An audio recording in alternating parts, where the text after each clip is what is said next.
Gone. Turtles. The chocolate turtles? Yeah. No, they're not. I've eaten about a quarter of them or a third of them so far.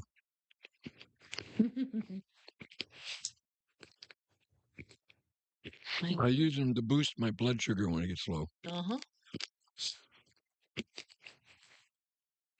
It might as well be pleasurable. Mm-hmm. Instead of drinking those little shots, that are those glucose shots. Yeah. Nancy was drinking those at the end. I don't know why, but they said her blood sugar was. Welcome to Truth in Life Today with Congregation at Dot Ariel, Jewish believers in Jesus and teachers of spiritual warfare. If you'd like to speak with us tonight, call 618-924-1851. And now, here's the lovely and talented producer Deb. Welcome to our Truth in Life broadcast, where we every week try to bring you a biblical perspective of the things we see going on around us and in the headlines around the world in the same tradition established for this program by Rabbi Moshe Lori. I am producer Deb, and the table is full tonight. And this is Richard. I'm glad to be here. And over here in the corner, this is Jim. And once again, everyone, if you have any questions or comments, feel free to give us a call at 618-924-1851. And I have to chuckle a little bit while I'm getting my act together and getting an intro together. Richard kind of sounds like Kermit the Frog on the Sesame Street newsflash. Yeah, I'll have a pastrami on rye.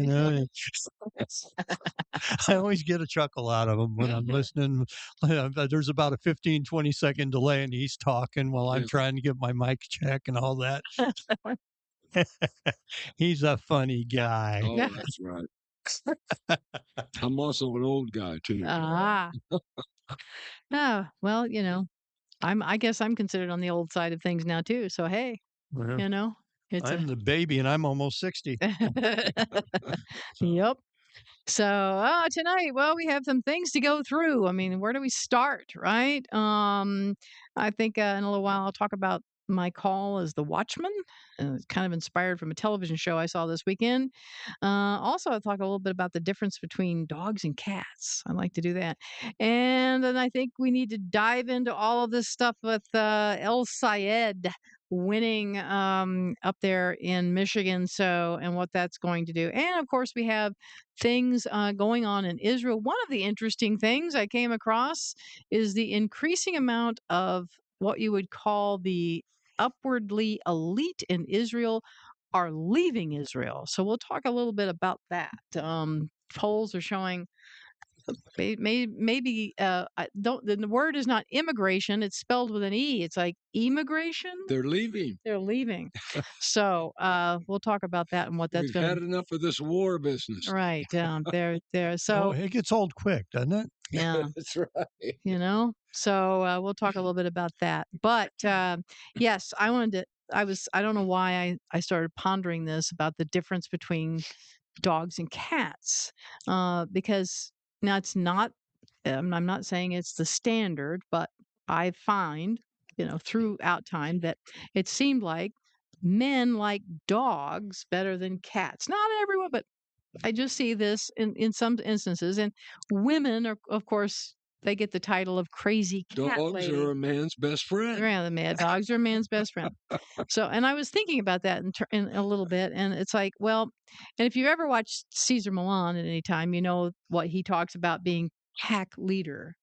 And so, a lot of people say, oh, dogs, they just love you. It's like, I don't think any animal has the capability of love in the definition that we define love.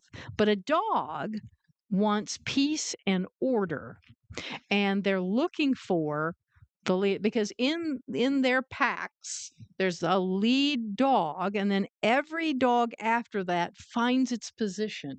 And when every dog submits to the leadership and the order is worked out, everything is peaceful. And that's what they do in the household. When you start having trouble with dogs in your house, it means that something is out of order. In other words, Caesar has often said, for every human in your family, there's the lead human, but the dog needs to know that every other human little kid's baby is still above them in the order. And if not, you got a problem. That's why you've got dogs biting family members because they correct each other because the dog is saying, you're out of order. Yep. And so, and then the people are like, oh, the dog is mean. But no, the dog is, and if the dog doesn't sense there's adequate leadership, and if they're not a leader dog, but they feel like they need to take the lead because then they get really neurotic. And we need to ship some dogs up to the Democrat National Party. Yeah. Whereas, so what I sense in the scheme of things with is like I said, when there's balance and everyone is submitting to the leadership, there's order and there's peace. Now, kitty cats, on the other hand, are severely independent, right? Yes. In fact, they have a trouble trusting.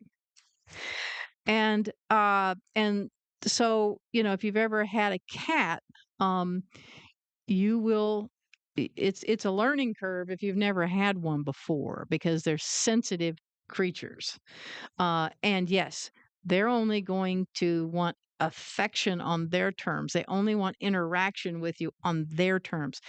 So kind of what I'm boiling this down to is because like a cat is severely independent, wants to do only what it wants to do, when it wants to do it, how it wants to do it, does not want to be told what to do. But if it wants food or wants attention, it will come to you when it wants it and only when it wants it. So what I see is in dogs, people need to be in relationship to God more like the dogs. Okay. Because, in balance and submitting to the appropriate leadership. Yep. But I think God gave us cats to show us what he has to deal with out of us. A cat's behavior is much more like we are towards God. We want to do what we want to do. We don't want you to intervene. We only want you when we need you. But otherwise, if things are going good, we couldn't really care less about God. Right? And the other thing a cat will teach you is how much grace do you have in you toward a little being like that? Because, it's like you have to be show much grace, just like God does to us. He's patient with us. And he gives us a lot of grace, and then for us to try to, but we can be kind of like, we can bite back at him, right? And because we want things our way and we want things done on our timetable, and that's not always the case. So it's just in my little observations about the difference between cats and dogs. If we as humans could be a little bit more like dogs toward God, and then understand and be toward each other more like we are if we're delicate and try to carefully treat our kitty cats. We have grace towards our kitty cats. You have to. Well, dogs only have one master, right? And so, and that's where you're absolutely correct, because there's only one master for us. Right. And as far as cats go, what I find funny is that cats, if you're a male, now cats, whether they're male or female, they will bond to women. They just do. And that's why it is that men are dog people and women are cat people. Cats manipulate males. Yeah. If you look at it, it's because they'll come up to a man and they'll go, meow. It's like, well, what do you want? Meow. And it's one of three things. So that cat is manipulating you from the get-go. Right. And that's what people try to do to God. Yeah, absolutely. So, but God, jump! It's time to jump right now. Right. Yeah. Lord, I really need this from you. Yep. Yeah. So, I always found that very interesting when I went to an Assembly of God church down in Russellville, Arkansas. At exactly the same time in the service every Sunday, they'd have to have a word of knowledge. And somebody would start speaking in tongues. And I got thinking about this. God does not operate on a time schedule like Right. that. Right. And it finally occurred to me, this is false what they're doing. It's not, they're not hearing from God. And God operates on his own time schedule. Yes, he He does. talks to you when he wants to talk to you. Yeah. And he manifests himself to you when he sees that that's you he wants to do so. Just like he appeared to Paul on the way to Damascus. Paul wasn't planning on having a meeting with God that day. No, Right. it wasn't. Yeah. And God decided that he was going to manifest himself to him, and he made himself known to Paul to show his perfect grace, because as Paul said, he was the worst sinner that's ever lived. Right. So I'm glad to know that Paul thought he was the worst sinner Yes. that's ever lived. Yeah. But, I always harp back to the last part of Revelation, where it says, you have to ask, which is the more serious of the sins, lying or murdering somebody? Mm-hmm. And guess what? God Doesn't matter. throws both of them into the lake Doesn't of matter. fire. Right. It doesn't Yeah. matter. You know, Yep. it's kind of like, should I, whenever you're tithing, should I do the net or the gross? Well, you're not doing either, so pick one. Yeah. That's right. It doesn't matter what the sin is. It's like gay people coming up to me. It's like, it's like, why are you judging me? Yeah. Because you've got the Bible. And it's like, I'm not judging you. My sins are just as bad as yours. That's right. Right. Doesn't matter what the sin is. It's the same sin. Right. It's like Rabbi used to say when he was on TCT, and the videos are still out there if you want to look at them. I remember him saying one time, he says, that he would go to prisons to visit prisoners. And if there's a prisoner or an inmate who says, hey, I've been forgiven by the Lord for my murderous sin, he says, you got to believe him. That's right. He says, he may not get out of jail. That's right. He says, but that doesn't mean he's not going to heaven. That's right. Right. So, I mean, when you look at that, all sins are the same. That's absolutely exactly. all of them. Yeah. Right. Yep. It comes down to it. Right. And, like last week when I was going to Houston to MD Anderson to see if I had more treatment, my mom went with me. So you got a 75-year-old cripple and a guy who, isn't feeling good because he's got a lung disease. And I wasn't feeling good at all last week. Well, my labs were better than ever today.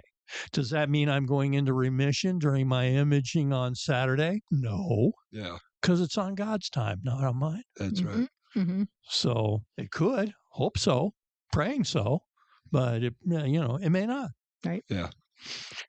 I always like the scripture in 1 John that says, if you hate anybody, God considers you just like a murderer. Oh, sure. Oh, yeah. So that pretty much puts everybody in the category of murder. Yeah, if you want to help yourself out, pray for your enemies. Yeah. Pray for people that you don't like. That's right. Like I said, kitty cats will teach you if you have any grace in you. That's right. And if you pray for the people that you don't like, pretty soon you'll start liking them. Yep. Just you at least you'll become more understanding. Is there anybody out there that has somebody that you just absolutely hate and you can't forgive them? Call in and let us know, and I'll tell you how to forgive them. Oh, you just say it. You just say, Lord, I forgive them. Sometimes it's a battle. Well, I know. Oh, yeah. And it's always a battle. I've had that battle, and you have to forgive them in faith. Mm-hmm. And where's the battle at? It's right here between your two ears, because Satan is going to try to destroy your faith as you're saying, I've forgiven this person. Right. So, Well, the other important thing to remember is, say that, something, that person has done something horrendous to you. Maybe it was a parent. right. Right. Forgiving that person does not mean you're condoning what they did. That's right. That's a lot of it. That's like, oh, well, if I forgive them, then that means I'm going to tell them that they're going to think it's okay what they did to me. And it's like, no, that's not. No. That's not it's not equated. That's not what you're doing. And most of the time, I mean, if you don't forgive, the bitterness is going to eat you away. And Right. forgiveness is for you, not for them. That's right. So, and there are people that maybe had an abusive parent, and that parent has gone on to be, into eternity. and they can't ask. I mean, they can't confront it anymore. That's right. That the judgment has already happened to that person, but they still carry this anger or bitterness, and it's eating them away. And so you can't let that happen, and that's why, like we said, we're all in the same boat. We're all guilty of sin, and if we don't recognize that, accept the Lord and what He did for us to solve that problem, and we don't recognize that everyone has to have, I mean, we have to have that grace toward every person, that we're all in the same boat, because when we get to the other side, all of the dynamics that happened here are going to be, well, they're going to be gone. The important thing is, you right now we have to reach out and be concerned about the souls of everyone. That's right. Even those that we feel have wronged us greatly. Because honestly, if you get down to it, you might be angry at that person, but would you really truthfully want any person to absolutely spend their entire eternity separated from God? Yeah. It's just like habit. Right. If you go interview, murderers in prison and serial killers, whatnot, it's like, how'd you get into this? Well, I killed one time. That was the hardest. And then the more times I did it, the easier it got.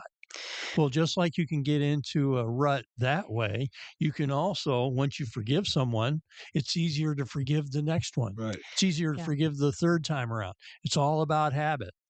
The other thing that we fail to recognize in this situation with somebody who's maybe done violent acts like that is the demonic side of things. That's right. And our anger is misplaced by merely being angry at that person. We need to take authority over the demonic realm. We need to push it back. We need to get angry at Satan and what he's done. That's right. And the destruction he's done and he continues to do. And the only way you overcome that, I mean, he still has reign here in this earth. That's right. He's still allowed to do that. There will be a time when he will be banned from the earth for 1,000 years. There's a purpose behind that too. It's like, well, if all of these things that tempt man are locked away, removed, that's right, then the only thing at that point, and when we get into that millennial reign, is man is going to show himself for what he is. That's right. He's a sinner. He's a sinner. So there won't be anything to blame.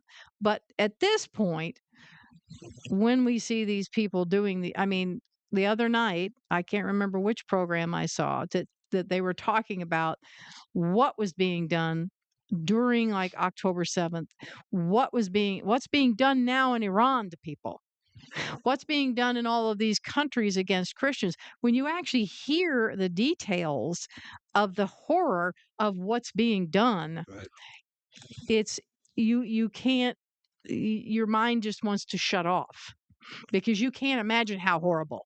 You can't imagine.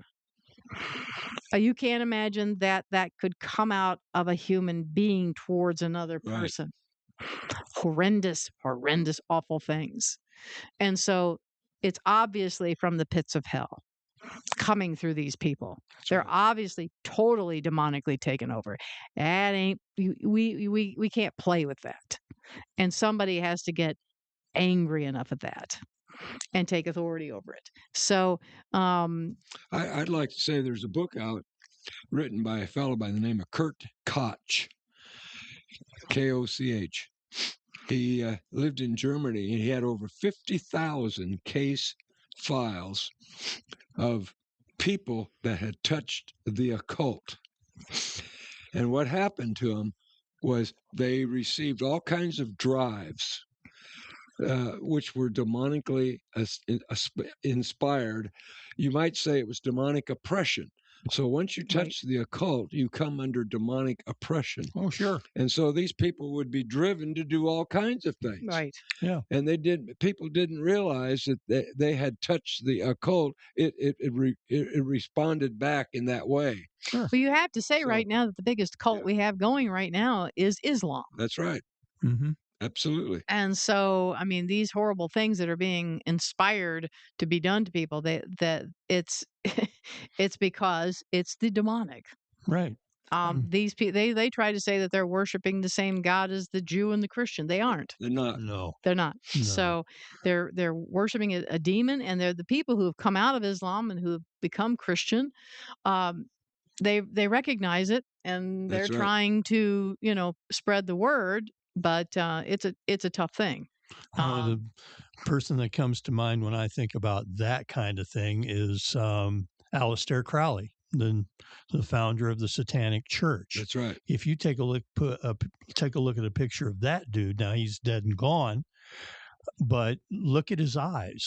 When you see a picture of him, you can tell he's demonically possessed. Right. I mean, it's just the eyes are great big, helter skelter. Mm-hmm. It's like, man, that was one scary looking dude. Right. Totally, completely, and taken over. Yeah, people that discount that, they don't think that's real. And it's just like all these UFO reports we're getting right now. We had a Bible code just a month or so ago where God was saying that these aliens, these UFOs, are demons that are coming out of another dimension. I don't think there are UFOs. In fact, when you had a Bible code where it says there aren't any. That's exactly what I'm saying. They're not UFOs. They're demons is what they are. Yeah. So demons are doing all kinds of things right now. It's interesting that when Jesus came the first time, demonic activity picked up. Oh, yeah. Guess what's happening right now? Demonic activity is picking up again. Sure. Yes. So, but this weekend I saw a show by Dave Robbins, the End Time Show, and his whole show was about being a watchman, and it made me think back because I spent a lot of time. I mean, when you first become a believer, when you first get I became a believer a long time ago, but I don't think that, you get, when you're a young person, you get like, okay, you're directed like, okay, I got to go to college and get through that. So you're kind of like, off on your own thing. And now, if you're smart and you're a young person, you're asking God what to do next. But a lot of us, that never occurred to us because we're directed by our school and our teachers. This is what we're being molded into. This is the direction we're going. But anyway, when Christian television came along, and my mother listened to it all of the time, and I began to pick up on the things that I didn't understand at the time. I got and they say, pastors, they kind of snicker at it. They say, oh, these new Christians, all they want to know about is the end time stuff. Well, that the people who were discussing that, it drew my attention. And then also coming along was understanding things about Israel. And of course, I talked about Dr. Blizzard and him making things so much more clear by putting the Hebrew roots back into what we call the New Testament to make things clearer. And for a while, I thought, well, maybe I'm interested and I want to do like Bible archaeology. But I then when I kind of got into looking into it, it's like, oh no, that would take me another lifetime. I would have had to have started out on that a long time ago. So, but different things, began to come through and say, well, maybe I'm supposed to, I never did feel anything like leading, like, well, maybe I'm supposed to be a preacher. No. Well, maybe I'm supposed to teach, or all of these different things. Here I am now coming along, and eventually I'm helping Rabbi with this program, and all of these different things that came along. One of the first people, though, talked about on his program was Hal Lindsey, talking about being a watchman. And I said, oh, that makes sense. And so I got to hear more about that and understand more about that. And I've come to understand that that's what I've been pulled into. I would never have thought that I would continue this program for Rabbi. I never thought about that because I'm nowhere in the category of what he was, and but why was I brought into this? Well, I understand more. Where he was a spiritual warrior, I am a watchman. And so what do I do? Well, I don't preach, but I sort of use the same platform, right?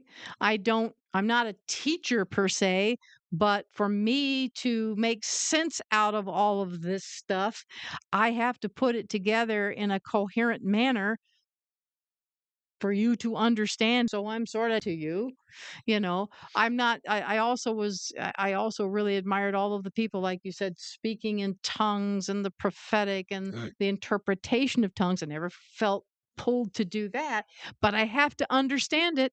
I have to understand the prophetic because I'm up here, with the shofar and looking out over into stuff. I'm looking, like I said, I've said that I'm looking for that cloud that's the size of a man's fist, right? And I'm here to give the warnings. And so all of these parts and facets of ministry come into being a watchman. And so and now, and I think, even the point in Dave Robbins' program, we're getting so fast into the end time that I'm not the only watchman that there needs to be. You need to be a watchman. And if it's not, if you're listening to this or any other teachings and you're paying attention and you're aware where we are spiritually in the time clock, then I know you've got friends and I know you've got family members that need to know that. So you're the watchman and you have to pass the warning along. So that's what we do. And that's why this program comes every week. So I just wanted to explain a little bit about if you're not familiar with me or haven't stayed with us or haven't been with us since the time of Rabbi and all of that sort of just coming across. That's our purpose here. That's my purpose, is being a watchman. Bonnie says you're the great researcher. Yeah, that's part of it. That's part of being the watchman. You got to know what to look for. You got to know what to look for. I'm in the Word every day, and I think this year is going to be my 7th time through the Bible. But I find it necessary. I get different versions of it. I think I can't remember. I've got one ready for next year that I'll when January rolls around, I'll start reading that one. I read different ones, different translations, and just interesting. Find it interesting and keep myself in the Word. And then if I have a trouble in the passages of one that I'm reading, I'll go back to the King James, see what it says. I'll go back to the complete Jewish Bible and see, and work on saying, have they messed up that translation, or is that okay, or is that a different? I find I'm reading the Message Bible this time, and it's basically putting things into our current vernacular, and it's interesting. Because I'm going to read something for you coming up here out of it. When you hear it just sort of the way we talk, you think, oh, it kind of puts a little different spin on it to bring it into the here and now.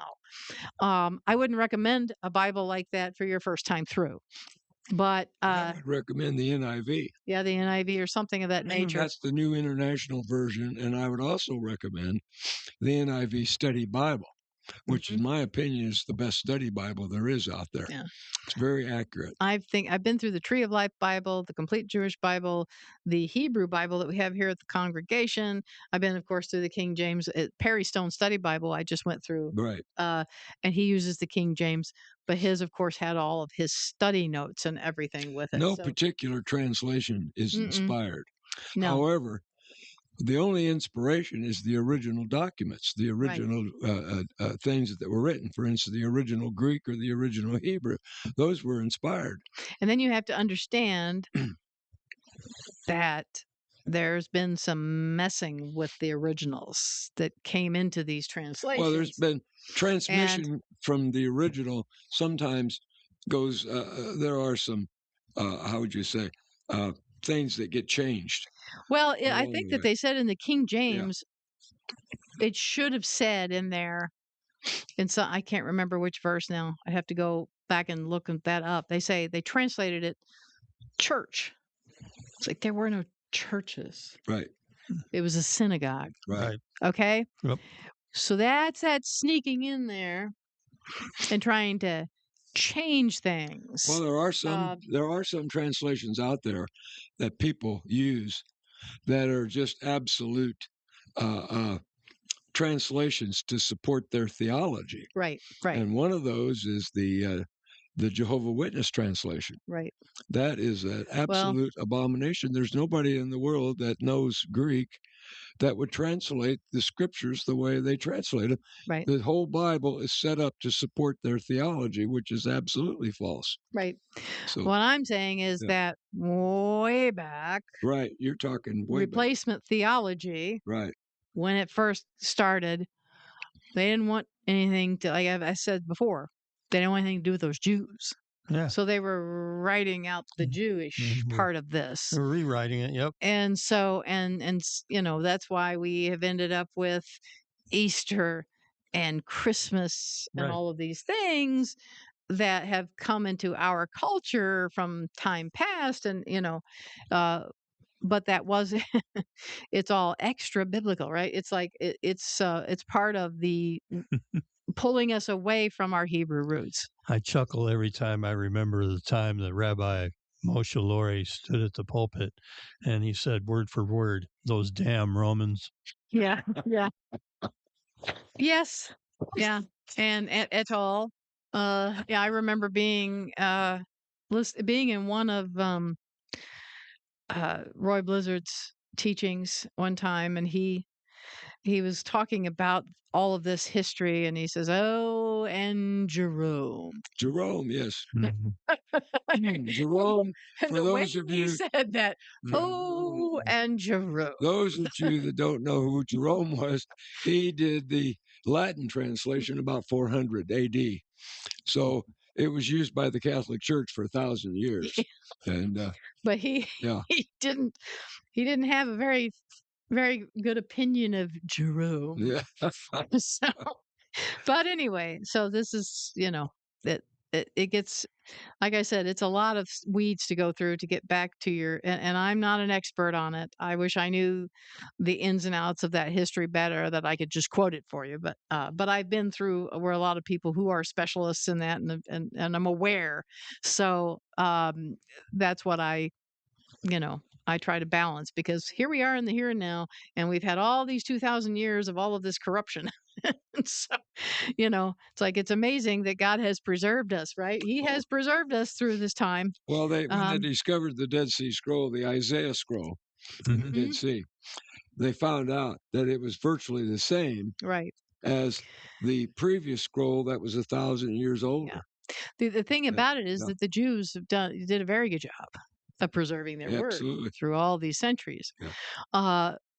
Those in the New Testament, we haven't done as well at times. I mean, like, it's a long, I'm not going to get into all of the history of that, but like I said, you've got to be careful, and you've got to understand where the influence came in on some of these translations. That's right. And King James and all of that. It's you got all the theology of King James when they translated it 1611, and it was an absolute well, you have to realize that the book of James, there was no James in the Bible.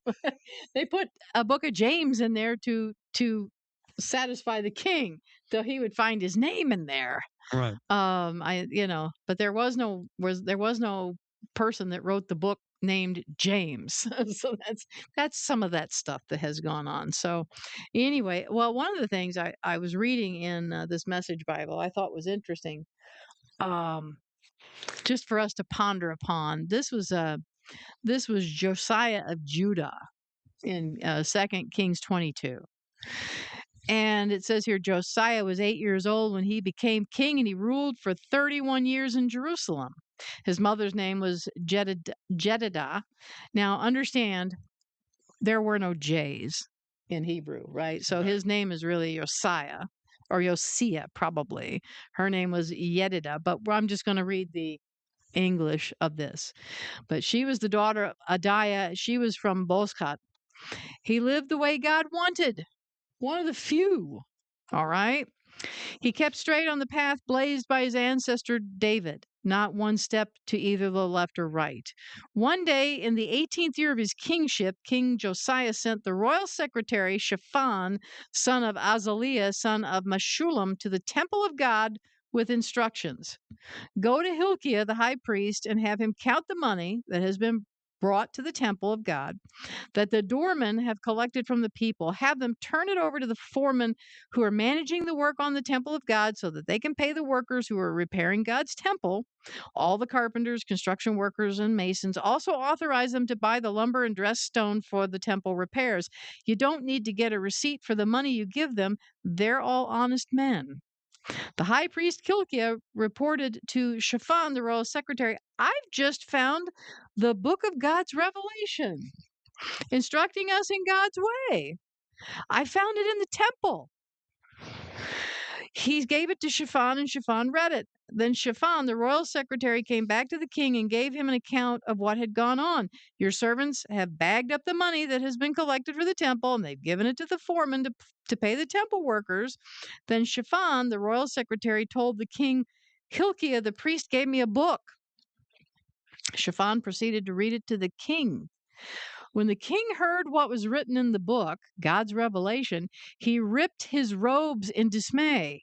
And then he called for Hilkiah the priest, Ahikam, son of Shaphan, Achbor, son of Micaiah, Shaphan, the royal secretary, and Asaiah, the king's personal aide. He ordered them all, go and pray to God for me and for this people, for all Judah. Find out what we must do in response to what is written in this book that has just been found. God's anger must be burning furiously against us. Our ancestors haven't obeyed a thing written in this book. Followed none of the instructions directed to us. Now look at what he has around him. He has priests and people in authority. And they found a book. Surprise, surprise, it was in the temple of God. And then they read it. And this king is horrified. And he knew nothing about it. He's a king of Judah. How far away had they fallen? They got priests, they got all the implements for religion, but they had no clue about what God had in his book. Does that sound familiar? Yeah. To today? Sure.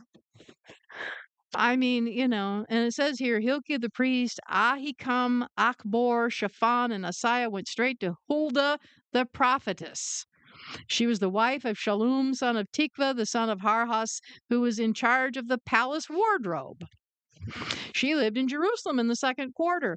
The 5 men consulted with her. In response to them, she said, God's word, the God of Isaiah, tell the man who sent you here that I'm on my way to bring the doom of judgment on this place and this people.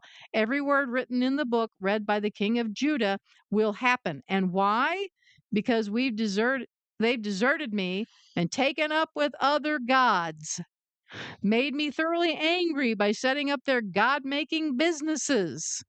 My anger is raging white hot against this place, and nobody is going to put it out. And also tell the king of Judah, since he sent you to ask God for direction, tell him this, God's comment on what he read in the book. Because you took seriously the doom of judgment I spoke against this place and people, and because you responded in humble repentance, tearing your robe in dismay and weeping before me, I'm taking you seriously. God's word, I'll take care of you. You'll have a quiet death and be buried in peace. You won't be around to see the doom that I'm going to bring upon this place. And the men took her message back to the king. I just find it very interesting that you can have all these authorities around and all this religion around. And you can be doing all these works, trying to repair the temple, but you have no clue what it says in God's revelation. That's right. And so when you hear it and just kind of translate it into our vernacular and you understand it, it's like, wow, that sounds familiar. Mm-hmm. You wonder why El Said wins. Right. So let's jump into the headlines here. I was I've got stories to read about this, but I was pondering on all of this, and everybody's wondering, how could this happen? I mean, I finally heard Emily Campagno on somewhere on Fox, and she was saying the same thing I said. She said, I think I said it last week. The Democrats, they created this Frankenstein, That's right. and now the Frankenstein monster is turning on them, and they don't know what to do. Right. And so, and you say, well, how do we get here? And I was thinking back, and because I remember my mom talking back at my mom's era, that's when women started going back to work. My mom didn't, but at that time, it was still a struggle for my parents, but we could get by on my dad's income. Right. Okay, so but over time, Madison Avenue and everyone else said, "Hey, women are going back to work. There's a second income. We want all that money." Right. And so things have evolved over time to where now two people working fantastic jobs can't afford to buy homes now. Yeah. Yep. Yeah, Satan has really worked this out, let alone you stay home and take care of your own kids and you raise your own kids. And that's I'm not trying to be down on women. It would be unless you got a husband that's can has makes a ton of money, you don't have that luxury to be able to stay home. You've got to work because everything is astronomical in price. Mhm. People paying back student loans, insurance rates, car loans. Try this one woman I saw this weekend on the CBS Sunday Morning Show. She and her husband, both high professionals. He's got like job in computer company. She's a nurse, been a nurse for a while. They are renting a home with their three Wow. or four kids. And she said, the home we're renting right now is over $600,000. And we can't afford something like that. And that's the average cost of the price where they live in Arizona. Right. And then the story was about how people are moving to areas of the country that, you're not in the middle of a city. You're not, you're not, They're moving to rural areas. more rural, more, smaller towns, things like that. Now I imagine, if that's possible, because they want to be able to buy a home. Right. And even in those homes that they were showing, I mean, they were still $300,000 for Mhm. what I'd call a little bitty house. Right. But at least the two people working. But here's what I mean: the devil's done, because you wonder. You turn your kids over to the school system, to the daycare system, to the school system, because you got to go to work. So other people are raising your kids. The influence that you have on them for the day is very limited, because by the time you get your kid home, you got to feed them and get them cleaned up and put to bed. And then you get up and do the whole thing all over again. And then on the weekend, you feel guilty because you haven't been around them.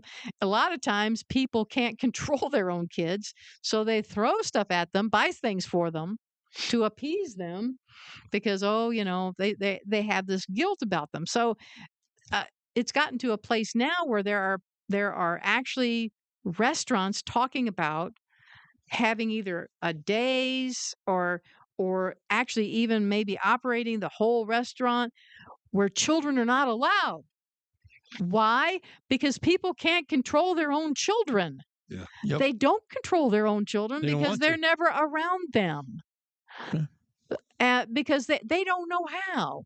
Like I said, they got the baby. There, you see the commercial on television. A woman, she's going back to work, and her 4-month-old they said, well, when it can't be you, they're talking about care workers. So you're seeing her watching on her phone or on her computer somebody else taking care of her brand new baby. Yep. Because she has to go back to work. Right. So we've got these kids who basically, in my generation, it was called the latchkey kid. They raised themselves. Mm-hmm. And then, so they're emotionally disjointed. There's a lot of anger in them. There's a lot of entitlement because mommy and daddy and grandma and grandpa have given them anything they've ever wanted. And now they're adults and out there and facing these things. There's nothing we can afford, this or that. So along comes these people like El Said, who's going to give them free stuff. Mm-hmm. All right. And that's what they're hearing because they feel like they're entitled to it because that's the way they've been raised. Because nobody has actually raised them. They've basically had to raise themselves on their own and on their computers and been in school systems. And we've talked about the fact that the Marxists have taken over the educational system from way back and they educated the teachers. So it was originally in the colleges that warped the minds. And they turn out the teachers who go to your K through 12 schools. And they're the ones that are pumping all of this radical ideology to get your kids to hate the United States and hate the fact that they're white or, and have white guilt and all of these different, really liberal things are being pumped at these children. And they have been. I was the first generation where the Madeleine Murray O'Hair came along and demanded that God be taken out of the school. Any influence of God, got to have separation of church and state. And they come along and they pump this, because it's in the Constitution. No, it's not. That's a lie. But they keep pumping lies, lots of lies. And it's too big to go into. So now we've got this generation. They don't trust anybody because they've been lied to. There is a group that's looking for the truth. That's why Charlie Kirk was such an appeal, because he was giving them the truth and they were hungering after him. Right. You have nobody to give them the truth these days. Right. That's the problem. So that's what we're hoping to do. Right. That's why we're here. They were the kids all of the kids that got a trophy, their emotions, all of this stuff. So, and now when things are hard, it's like, well, these people, they're talking about El Sayed has taken a page out of Clinton's book, right? It's the economy, stupid. That's what they're pumping now. Now, all this other stuff, they're trying to hide now. Yeah. They're trying, all of the anti-Semitism and all of the, Islam that's sneaking in and all that. No, they're trying to bury that right now because they know that's not very popular. But this is why we've ended up with this, because we have this generation that, like I said, has raised themselves, and then they've taken God out of everything. You people and you Christians, any of you stay in your church and don't you bring that here, because we're not going to allow that. And we don't want to offend anybody, all of this stuff. And all of this, we've got to be loving to everyone, which is a bunch of phony baloney. Truth is a very rare commodity right now. And so these people like El Sayed and his Democrat socialists, they don't hesitate to lie to your face. Well, a lot of these politicians now don't hesitate to just lie to your face. And if you're not smart enough to figure it out, you actually believe it. I heard somebody on Fox say that those people like Nancy Pelosi and Chuck Schumer and even Bernie Sanders, they were so power hungry that they didn't bring along the next generation of Democrats like them. Anyone who did come up and try to either kind of challenge in their way, they didn't foster them. No, they shot them down because they wanted to hold on to the power. And so now the rebellion has come in. Now, these Democrat socialists, they have seen the handwriting on the wall. This is a two-party system. So they found they could get and worm their way into the Democrat side because they want to get rid of all those people. They don't want to come in and be fostered. No, they want to get rid of Nancy Pelosi and Chuck Schumer and all. They want to redo and eliminate what's the basics of what even is the current Democrat Party. That's not radical enough for them. And they said, we know we can't win if we form a third party, which is what they wanted them to do. Yeah. No, we're just going to co-opt this one and we're going to take it. Yeah. And because we know that that's the only way we're going to push our agenda. You see, here was the problem with their thinking. 30 years ago, they thought it was the Russians and the Chinese that were going to take over. And the Russians and the Chinese were going to say, well, we're really going to be in power, but the Russians and Chinese are going to work with us, but we'll still be in power. Mm-hmm. Well, guess what? That didn't happen. No. They got duped. Well, there's a part of this that's really hilarious. If it wasn't so serious, it would be funny. Because like I said, it's the Frankenstein monster that's come along to eat them. God bless Andrew Breitbart. It's one of the only places I can find. I clicked on Europe, under Breitbart. They have an amazing website. If you want to find, and you can find news out of, Europe. You click on that and you see the list of headlines, and every one of them, we're talking about this Islamic migration into Europe. The takeover is almost complete. Yep, it sure is. And then I found this one in Asia. The House Select Committee on China published a report on Tuesday that warned the Chinese Communist Party, the CCP, has infiltrated and weaponized America's communications networks despite federal action intended to hold Beijing's influence at bay. Chinese state-owned carriers remained deeply embedded in the U.S. internet ecosystem long after federal regulators had already found them vulnerable to CCP exploitation, influence, and control.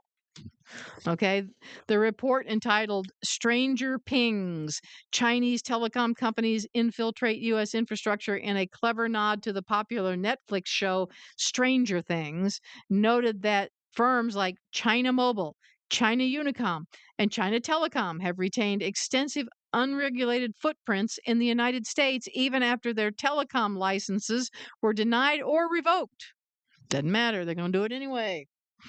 The report further demonstrated that these companies are controlled by the Chinese state, even though they have public shareholders and their U.S. subsidiaries are not truly independent from their mother companies in the People's Republic of China, despite claims to the contrary.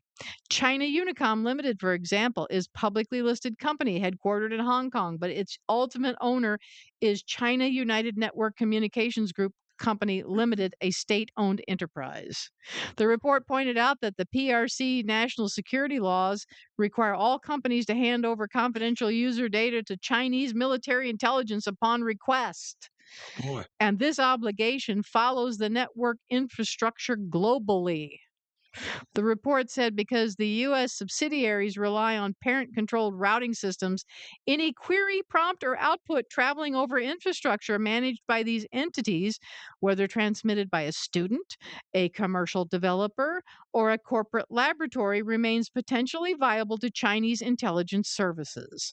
In short, the physical wires and digital pathways operating in the United States function as legal extensions of the PRC security state. Yep. They're all through us. China-linked companies often plead ignorance when asked about the beneficiaries of their services. The House Select Committee on China learned at its hearing that the parent companies based in the PRC could instruct their U.S. subsidiaries to provision servers and connectivity for unidentified parties without disclosing who the ultimate beneficiaries are. Staffers at the U.S.-based subsidiaries make a point of not asking about their identities.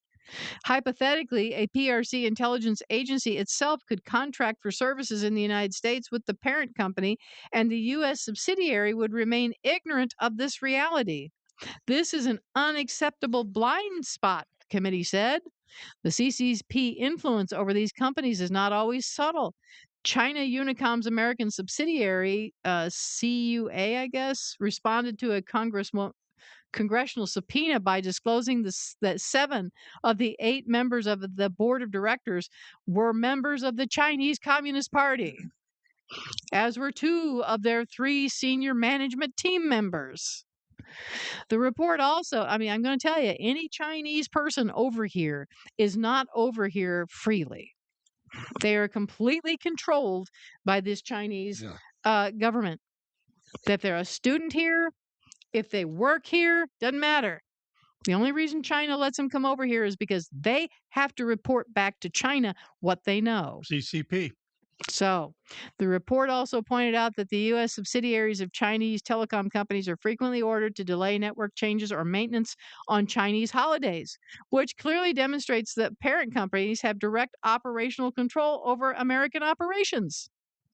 The House report highlighted a weakness in the U.S. response to Chinese internet security threats. When the FCC, or the Federal Communications Commission, revoked licenses for Chinese firms, it merely prevented them from building new capacity and making new sales, without rolling up any of the online architecture the companies had already established.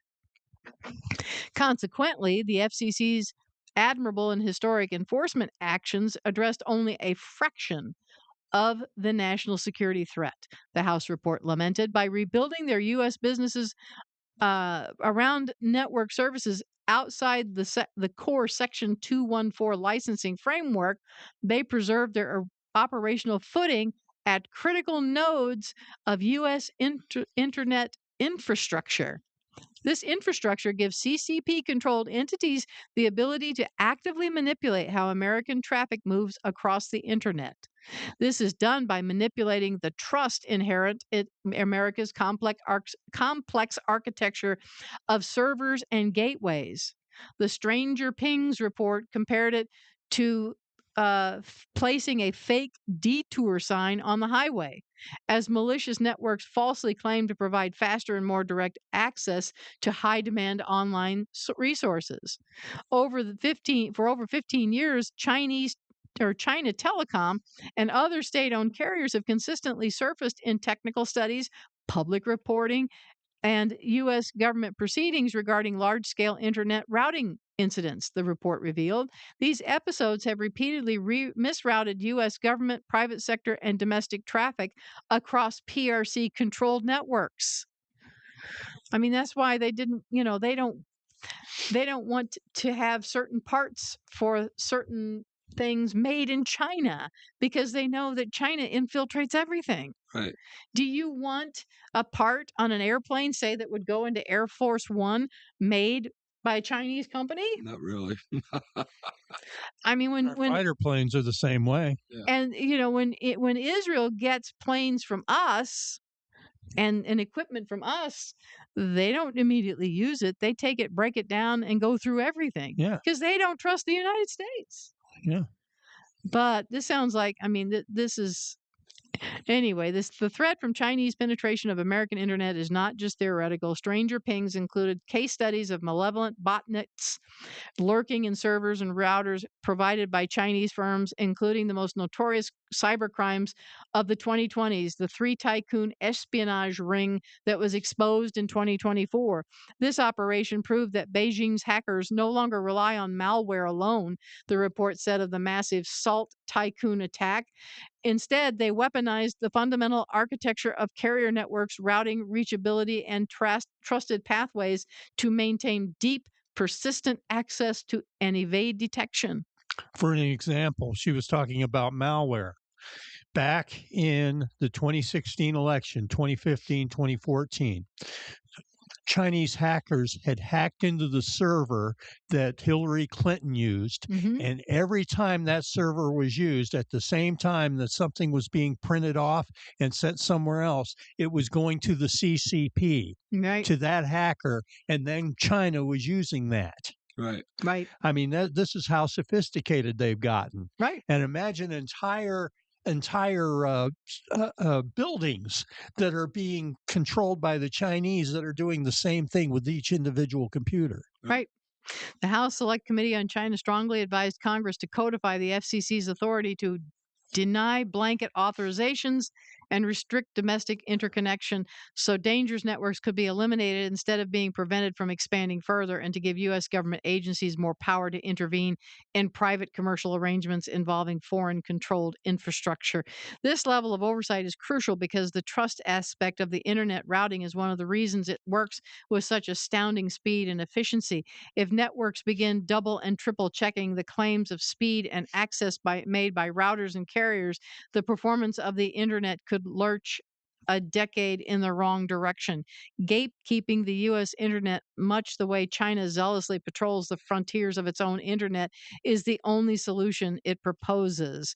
U.S. based subsidiaries of Chinese telecommunication companies are beholden to the CCP, and they are a threat to all of us.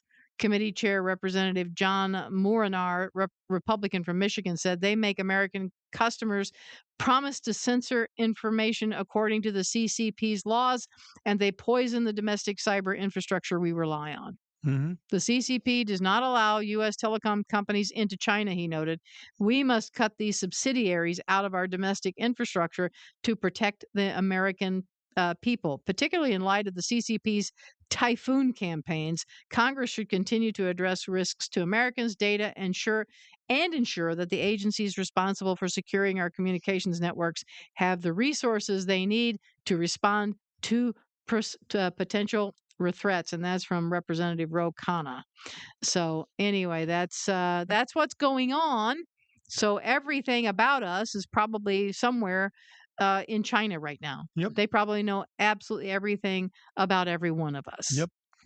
And so they can't do anything about it yet, but they control each one of their own citizens that way. Yeah.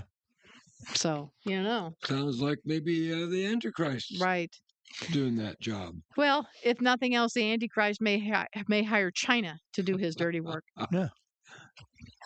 Which, at least for a little while, Russia was immune to this. Right. Why? Because they went to typewriters, papers, and pens. Right. Right. Yes. It would be so. This is an opinion column by Jonathan S. Tobin from the Jewish News Syndicate. El Sayed, the Democrats, AIPAC, and the War on American Jews. And he says the Michigan primary was a referendum on the Jewish presence in the public square. The consequences of normalizing his anti-Semitism will impact much more than the pro-Israel group. So it would be difficult to underestimate the impact of Abdul El Sayed on American politics.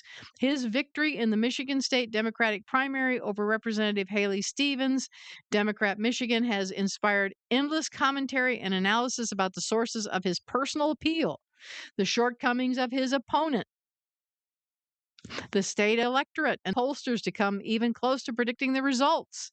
And it won't be until we see how he fares against his Republican opponent, former Representative Mike Rogers, in the general election, that we will have a better idea of how most Americans, and not just Democratic primary voters, feel about his beliefs.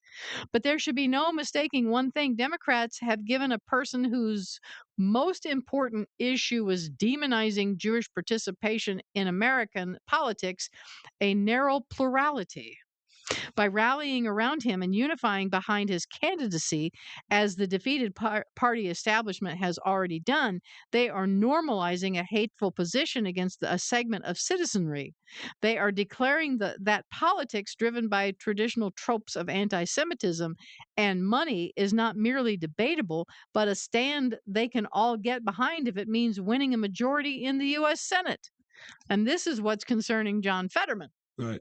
And this is where he's saying, if this is what it's going to be, he's going to not be a Republican, he's not going to be a Democrat anymore. He wouldn't become a Republican necessarily. He'd independent. But this would drive him out of the party. It's the same thing that James Carville was saying, and even Bill Maher, that this is a line too far. But I've already seen it. The Democrats on television apologize. Oh yeah, well we're a big tent. We're going to, this guy's winning. Ooh, so they're going to go along with him. Anti-Semitism and all. Yep. Just like Mamdani. Mamdani was the first one. See, these guys, these They're younger. That's what, these young people want to throw out all the old people, like I said. And all of these, I mean, Trump and several other people, saying, "Oh, this is great for the Republicans because this, crazy guys, they can't, they'll get defeated by the Republican side." It's like a little too arrogant about that. No, that's very It's short term, if that. Yeah. because they see the younger people who are now getting out in droves to vote. They don't see, like the guy Mike Rogers. He's going to be an old and establishment to them. Oh, this El Said guy, he's new and exciting and different. And that's, I mean, they're not smart. These young people are not smart. It's up to you to educate them. They don't know anything about socialism. They don't know anything about politics. They don't know anything of this. It's like they don't know anything. They don't know anything. So they don't even know which direction the Pacific Ocean is in. Right. This guy's promising them free stuff. This guy's like, he's talking to them like, "Oh yeah, he's on our side." Yeah. Really. He'll say anything because he has an agenda. He's a Muslim and he wants eventually Islam to take over. But he's playing all this now to, it doesn't happen overnight. When they get their foothold in, you're seeing it in New York. He got, Mamdani got his foothold in. Now there's a whole bunch of things that he's trying to implement for his Muslim buddies. These kids don't know what their name is because they forgot what they changed it to last week. Yeah. So anyway, like other public anti-Semites, and I like this. I mean, this article is laying it out there. This man is an anti-Semite. The 41-year-old El Said has declared his love of the Jewish people and his commitment to Jewish safety after winning the primary by less than 1 percentage point, about 15,000 votes out of more than 1.5 million. Similar sentiments have been heard before by Democrats associated with the Progressive Squad in the U.S. House of Representatives, like fellow Michigander Rashida Tlaib and Representative Ilhan Omar, Democrat, Minnesota. New York City Mayor Zoran Mamdani has also attempted to deflect justified charges of anti-Semitism. All of them, like El Said's pledges, are equally insincere. He probably likes country music too. He's probably playing George Strait. I've got some oceanfront property in Arizona. Yeah. He and other left-wing opponents of Israel claim they are merely criticizing Israel's current government and expressing sympathy for Palestinian Arabs in the Gaza Strip. That's how they disguise it. Oh, we're not against the Jewish people. We just don't like the government of Israel. And they're committing genocide over there is their trope. They also say that by attacking the pro-Israel lobby AIPAC, they are merely decrying the influence of money in American politics. Oh, yes, okay, all the Jews have all the money. All the Jews control everything with the money. Again, there's the trope. And seeking to prevent special interests or a foreign country from attempting to buy Congress.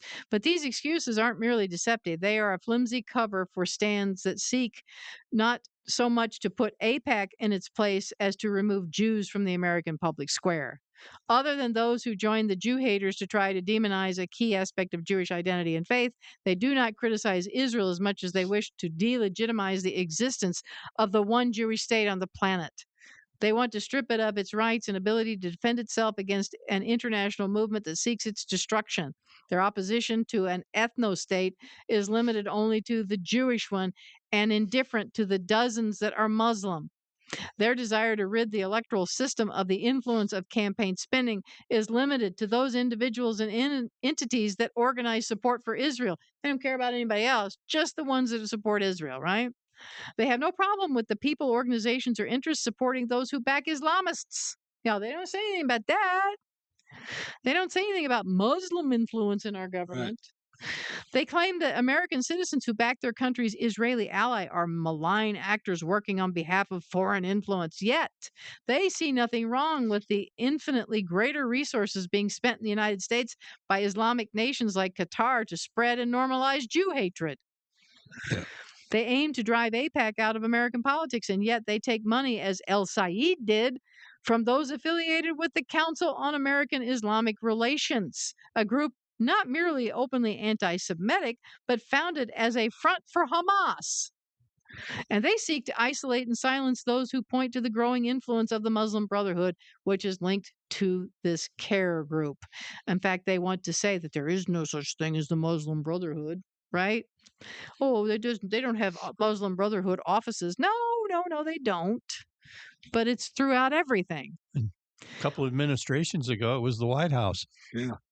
All of this illustrates that His brother was involved with the Brotherhood. Yeah.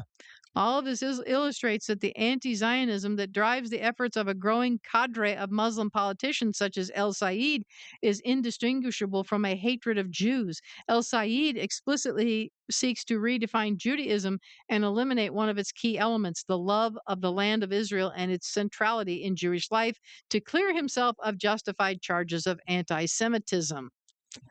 In the last decade, since progressives began an effort to wrest control of the Democrats from its establishment after their presidential candidate Hillary Clinton was defeated by President Donald Trump, a wave of left-wing candidates have sought to transform the party. It began not just with the election of the 4 charter members of the left-wing congressional squad in 2018, but with the refusal of the party establishment to isolate or condemn Tlaib and Omar when they initially engaged in open anti-Semitism. And I remember him doing that, right? Then House Speaker Nancy Pelosi didn't just prevent the censure of Omar for her now infamous anti Semitic tweet stating it's all about the Benjamins, baby, referencing money in the lobbying group AIPAC and analogizing Israel to the Taliban. In fact, Pelosi went on to pose with them for the cover of the Rolling Stone magazine to show that she and Democrats embraced what they rightly saw as politicians who spoke for their party's base, which were not merely open to socialism, but also hated Israel and were hostile to Jews. Yes, Nancy Pelosi, she is responsible for that. Mm-hmm. They were also afraid of being accused of Islamophobia, which in practice in the 21st century isn't hatred for Islam, but a willingness to notice Muslim Jew hatred. What matters about those events is that set of choices has informed and explained Democratic Party politics in the years since.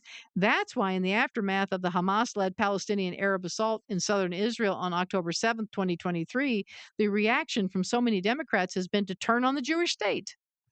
Many Democrats believe that former Vice President Kamala Harris was defeated by Trump in 2024 because she and former President Joe Biden were insufficiently hostile to Israel, despite their hamstringing of the Jewish state's post October 7th war effort and the slow walking of arms deliveries. Yeah.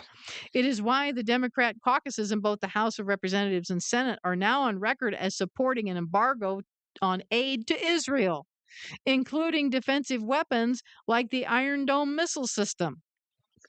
So that's another reason why our nation is falling. They defend this as an action to what they claim is the brutality of Israel. But what they are really telling us is something else. They are making clear that the majority of their office holders, party cadres, liberal mainstream media allies, and academic and cultural thought leaders have accepted the toxic left-wing ideologies that define Jews and Israel as white oppressors. This belief that they are always in the wrong no matter what they do, and those who wish to destroy the Jewish state or oppressed minorities always in the right, is at the heart of the surge of anti-Semitism since October 7th. That is how blood libels and other fabricated propaganda about Israel committing genocide in Gaza, deliberately starving Palestinians, or dragging and even blackmailing the Trump administration to go to war against Iran have become not so much widely believed on the political left, but viewed as unquestionably true. That is the system that made possible the rise of someone like El Said. Without it, it would have been unthinkable for a candidate to win a major party nomination for the U.S. Senate via a campaign that was largely based on the idea that the most important challenge facing American people is the existence of a lobbying group that seeks to promote support for Israel. The fact that AIPAC's reach and resources are dwarfed by other lobbying groups that represent major industries, and that it spends less than the leftist mega donors like the family of George Soros on candidates who, among other causes, oppose Israel is dismissed. So, yeah, you got George Soros out there funneling all his money into all of this, but nobody says a word. Right. But AIPAC, oh, El Said's campaign is driven by Jewish bigotry, not concern about campaign finance laws. Yet, beyond the specifics of the efforts to maliciously and falsely portray AIPAC as a sinister group manipulating the system against U.S. interests, there is something more at stake in this debate. Those who single out AIPAC and have shockingly buffaloed most Democrats into saying they won't take contributions from it or its members are seeking to drive Jews out of the American public square. Just as bad, Democrats who still claim to support Israel and who don't condemn AIPAC, like Senate Minority Leader Chuck Schumer and Senator Kristen Gillibrand, endorsed Syed after the primary. For them, partisanship is more important than opposing anti Semitism. They've sold their souls for power. That same mindset caused Senate Democrats to boycott a hearing chaired by Senator Ted Cruz on the growing influence of the Muslim Brotherhood in the United States and elsewhere. Yeah. See, that's going to be detrimental to you if you don't, you think about, oh, what's this going to be? Yeah, if they boycott even hearing about the growth of the Muslim Brotherhood, then a Muslim mosque and a city of with Sharia law is coming to a town near you. That's right. It is entirely true that part of El Said's appeal is linked to a hunger for populism and a rejection of failed political establishments across the political spectrum. He is also profiting from the lack of historical memory among so many Americans who are willing to fall for the siren call of far left economics that he promotes, despite the wealthy health profession's declaration that he is not. Despite the wealthy health professional's declaration that he is not a socialist, right? Like I said, this is a nice way of saying lack of historical memory. I told you they're dumb. They don't know nothing. right. And yeah, this guy claims he was a doctor. El Said claims he was a doctor. I'm not sure what his deal is right now, but they're saying, well, he's not practicing medicine now. I don't know what his. He was barely practicing before. Yes, I mean, I don't understand his whole thing. I haven't studied him out yet. His charisma and political skills, and by contrast, Stephen's dull political persona, also played a role in the outcome. Although she was a genuine moderate, her ability to marginalize him and fend off his claims that she was a candidate of the foreign lobby was also undermined by her fear of alienating anti-Israel and anti-Semitic sentiment in a party where both were already normalized. Her reflexive criticism of Israel and willingness to acquiesce to the demonization of Israeli Prime Minister Benjamin Netanyahu, a now standard trope of pro Israel Democrats, also made it difficult to point out that El Said's positions were as immoral and prejudicial as they were wrong headed. Yet, even supporters of El Said, like Michelle Goldberg, the New York Times anti Zionist columnist, listen to her last name, Goldberg, noted his megalomaniacal tendencies, so typical of hate mongers, which caused him to believe that those who oppose him can't be sincere. The existence of a large Arab and Muslim American population in Michigan and the ubiquity of anti Jewish prejudice in that particular community was another factor, though one that hasn't been replicated in U.S. politics except in certain circumstances, as Mamdani's victory in New York City showed.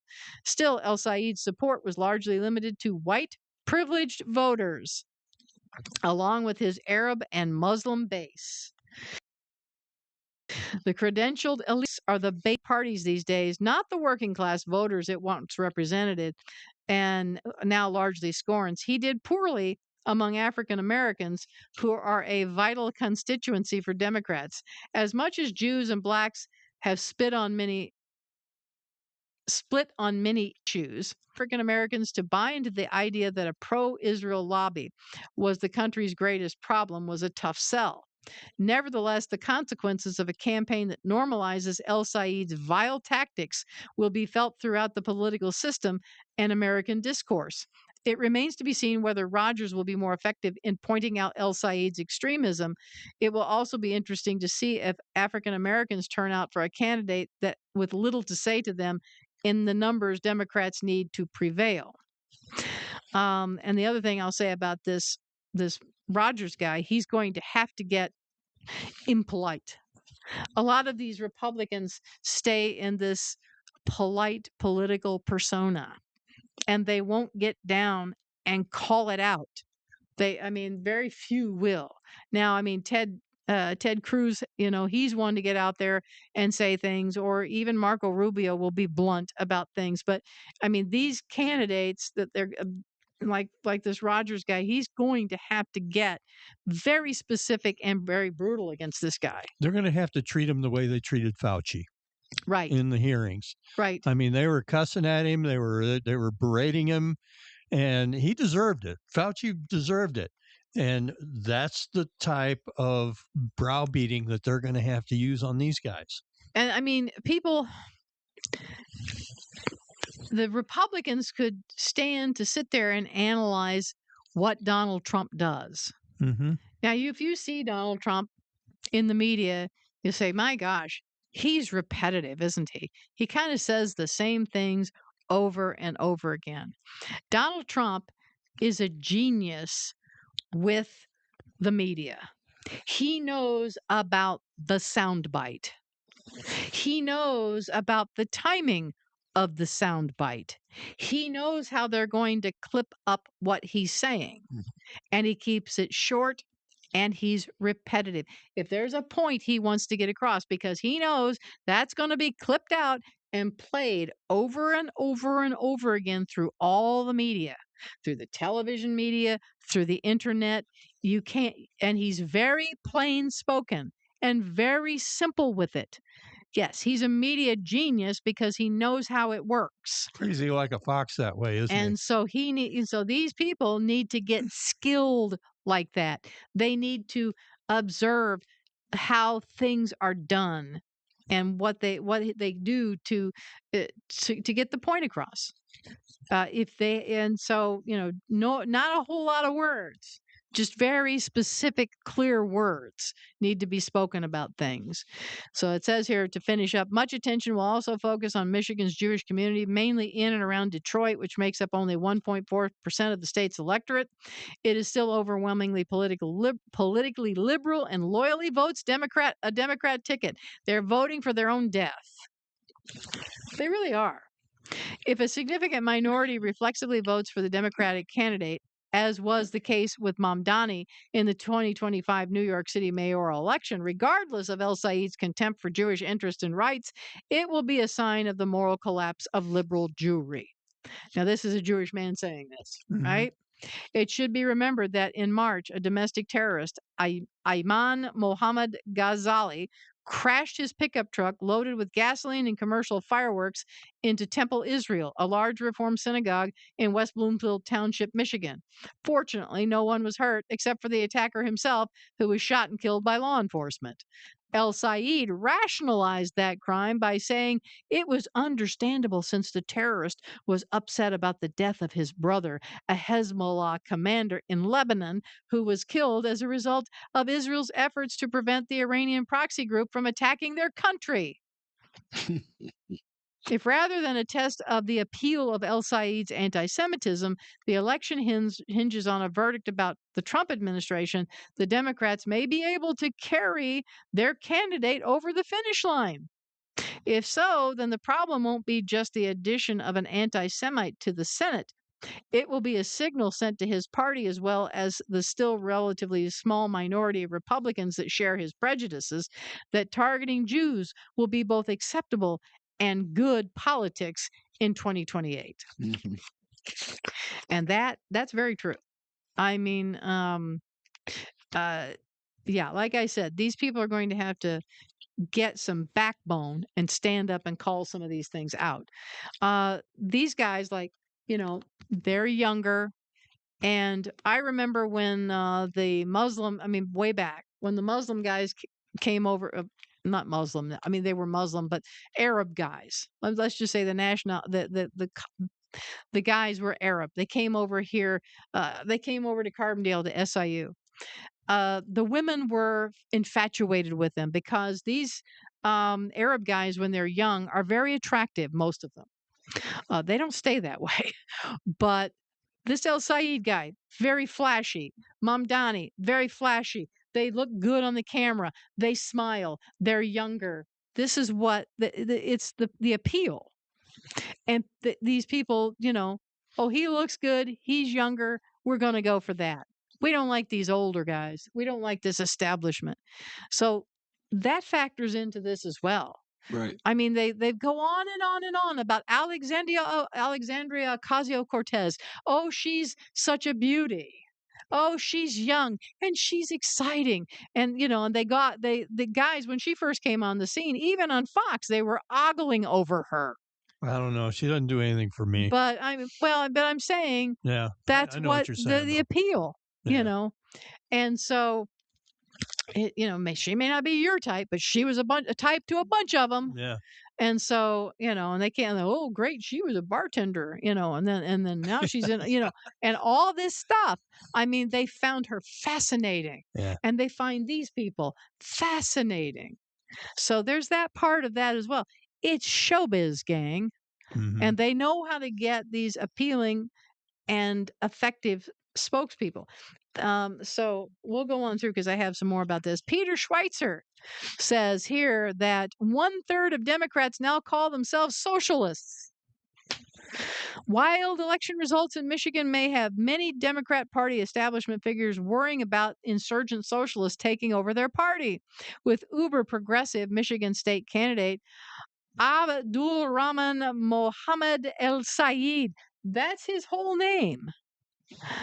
Abdul Rahman Mohammed El Sayed, being the latest to score a win over the established Democrat candidate. But for the author and investigative journalist Peter Schweitzer, Peter Schweitzer, it's hard for me to say his name. The real question is not whether the Democratic Socialists of America are making inroads in the party or not. It is whether establishment Democrats can stop the socialists without joining them. Right. Well, they haven't been too anxious, right? They've just been joining right on in. It's a big tent party. These people are winning. They like to win. We've seen socialists win this year in places like California and New York, but this is the first DSA victory in the Midwest, says Schweitzer on the latest episode of The Drill Down. Coming in a swing state in America's heartland. This is a massive sea change in where American politics is headed. El Sayed's key to victory was the coalition strategy, Schweitzer adds. El Sayed appealed to the deeply anti-Israel and pro-Hamas Muslim enclaves in Michigan cities, while also capturing the overwhelmingly white progressives in the state's university towns of Ann Arbor and Lansing. He comes from the Muslim majority city of Dearborn, which also sends Representative Rashida Tlaib to Congress. His campaign overcame the state's Democratic establishment, including Governor Gretchen Whitmer and retiring state incumbent Gary Peters, who supported progressive Representative Haley Stevens of Rochester Hills in the race. Stevens campaigned against her opponent's path of anger.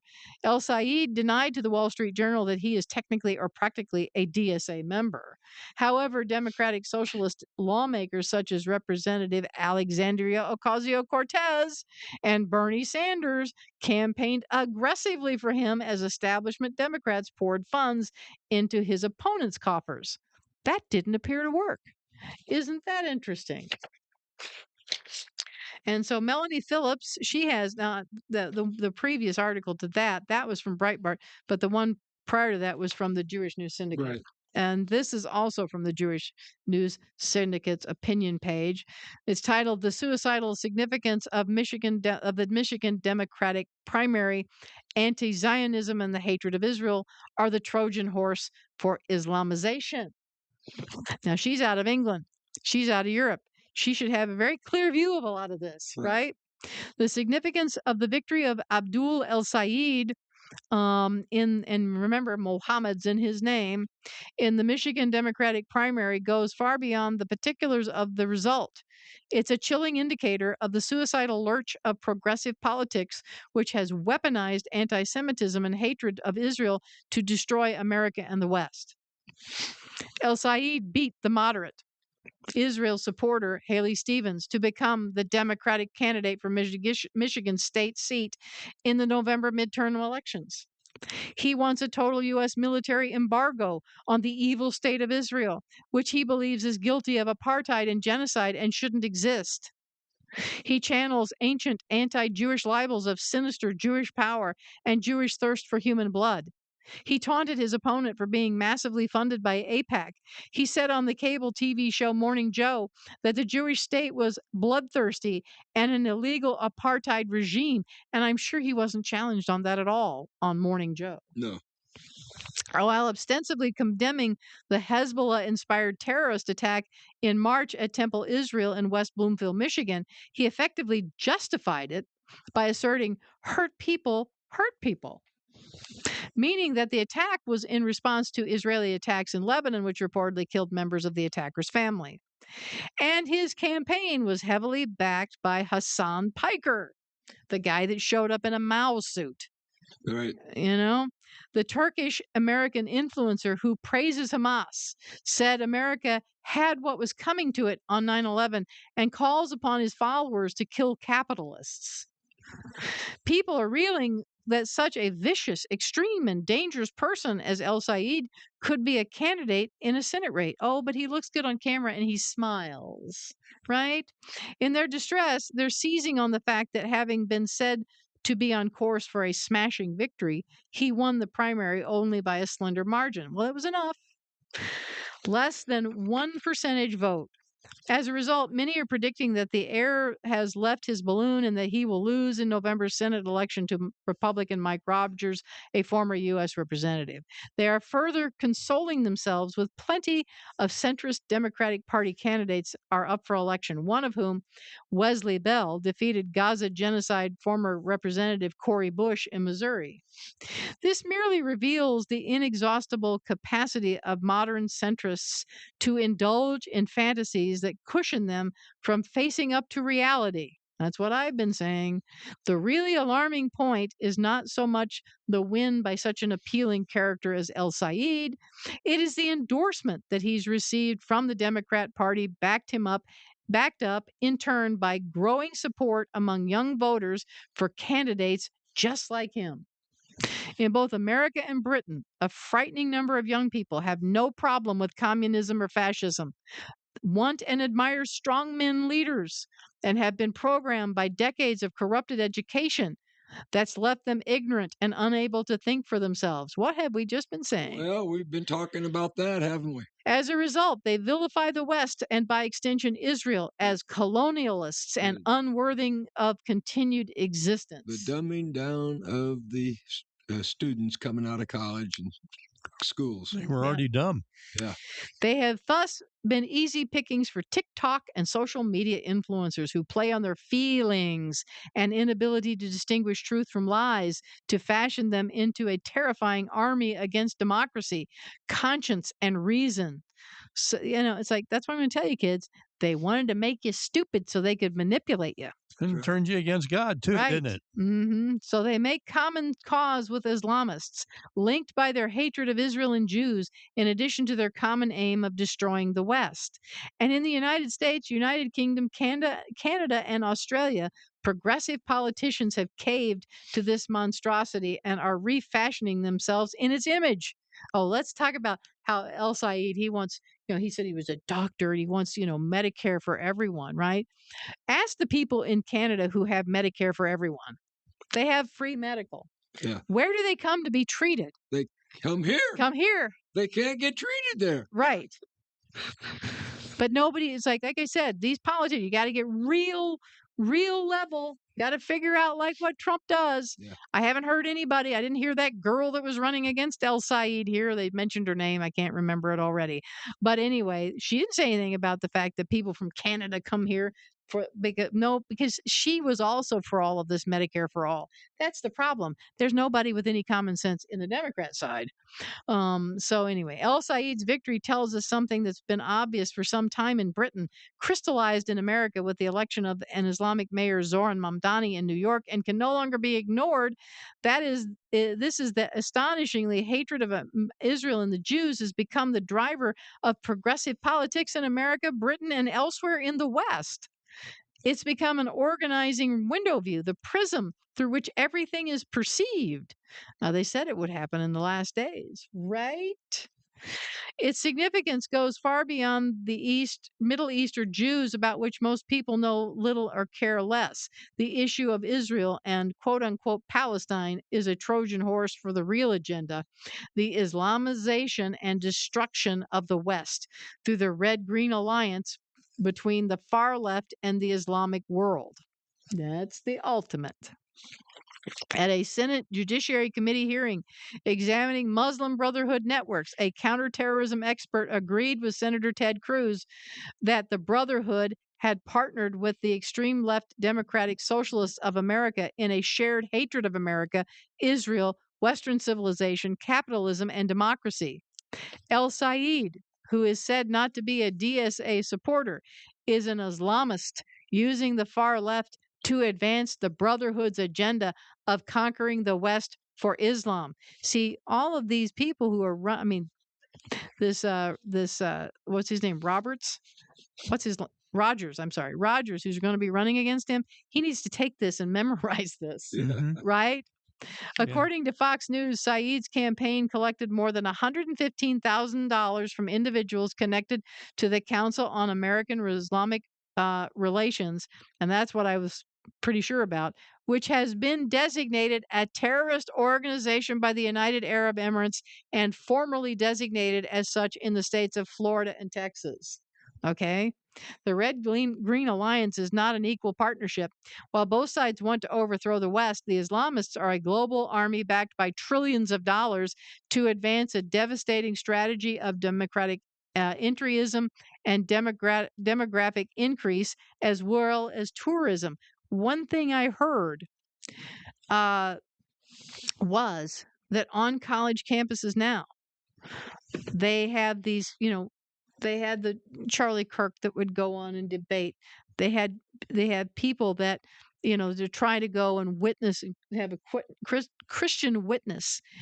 They are sending Muslim students to Egypt to educate them on how to come over here and try to make converts of college students here. Right. They have trained them with millions of dollars to come over here and win people over into Islam. They take it very seriously and they become very, very good at it. I can't remember what the statistics are on how many have now on college campuses have turned and become Muslim. They need the left merely to recruit liberals to their anti-Western cause through the linked issues of colonialism, Zionism, and Palestine. This is now well advanced in Britain, where the government dances to an increasingly anti-Israel tune, refuses to ban the Brotherhood, and has kowtowed to Islamic demands. And they are filling the college campuses with these Muslim evangelists, right, is what I would call them. They're not wasting any time. The result is the development of Gaza first sectarian politics, the emergence of a Muslim political bloc, and dozens of parliamentary constituencies with significant Muslim electorates, while British Jews are targeted for systematic insult, threats, and physical attack. Both Britain and America insist on viewing Islam as merely a religion and refuse to acknowledge that it is also a supersessionist global political project. Both countries have accordingly failed to realize that while Muslims may be a minority, their turnout at elections is enormous, vastly greater than that of non-Muslims, and that they vote as a bloc and overwhelmingly support radical Islamist candidates. And when they come over here, they have 4 wives. They get 3 of them on all the welfare, and then they have on average with each wife 5 children. That means one guy can have 20 children. Right. And they grow up and take over in, in less than a generation. Mm-hmm. As a result, dozens of Muslim candidates across America have won seats as mayors. Dozens of Muslims, mayors, city council members, state legislatures, and many support or are associated with extremists or terrorists. That's why they've been put there. Right. Regarding only Islamist terrorism as a threat, Americans have failed to grasp how Islamists are also weaponizing civil society against them. On Middle East Forum, Dexter Van Zyl points out that in Massachusetts, Beacon Hill lawmakers are trying to establish Muslims as a privileged class. A Senate bill would create a permanent, taxpayer supported commission exclusively for people who practice Islam. Granted the power to recommend American Muslims for appointed government positions at every level and charge it with studying and combating Islamophobia, all in blatant violation of the First and 14th Amendments to the United States Constitution. For years, Americans looked complacently and pityingly across the Atlantic at the progressive Islamization of Britain and Europe. Now this is galloping ahead in America too. And after being some years behind Britain and Europe, America is allowing pieces to be put in place which it's no longer fanciful to imagine could see an Islamist in the White House. Well, we have had one, really. Yeah, we've already had one. Tragically, while the Republican Party should be fighting these developments with all its might, it is itself a house divided. MAGA's isolationist faction, led by podcaster Tucker Carlson and Groyper Nick Fuentes, ignores the all too real conspiracy against America by the Muslim Brotherhood. Instead, it's poisoning the minds of millions of impressionable young followers with the defamatory and paranoid falsehood that the conspirators against the American interest are the Jews.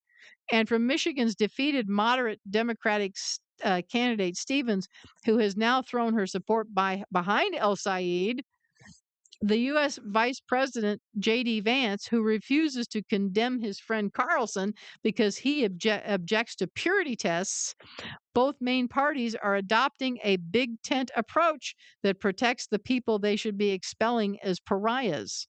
Across America and the West, hostility to Israel is now driving political life. Such people should be aware Israel's cause is the West's own cause. Israel's existential enemies are the West's existential enemies. Those who want to tear down Israel, believing that the Jews are a bone they can throw to appease their mortal foes, are actually tearing down the West. Yes, I say, you got to keep your eye on J.D. Vance. From what I said, I heard today something about Trump has kind of turned his support more towards Vance now. You know, he was kind of throwing, balls to Marco Rubio. Trump's not perfect. But I do know. I think it was Martha McCallum talking to Trey Gowdy, and Gowdy said, he said, I don't know J.D.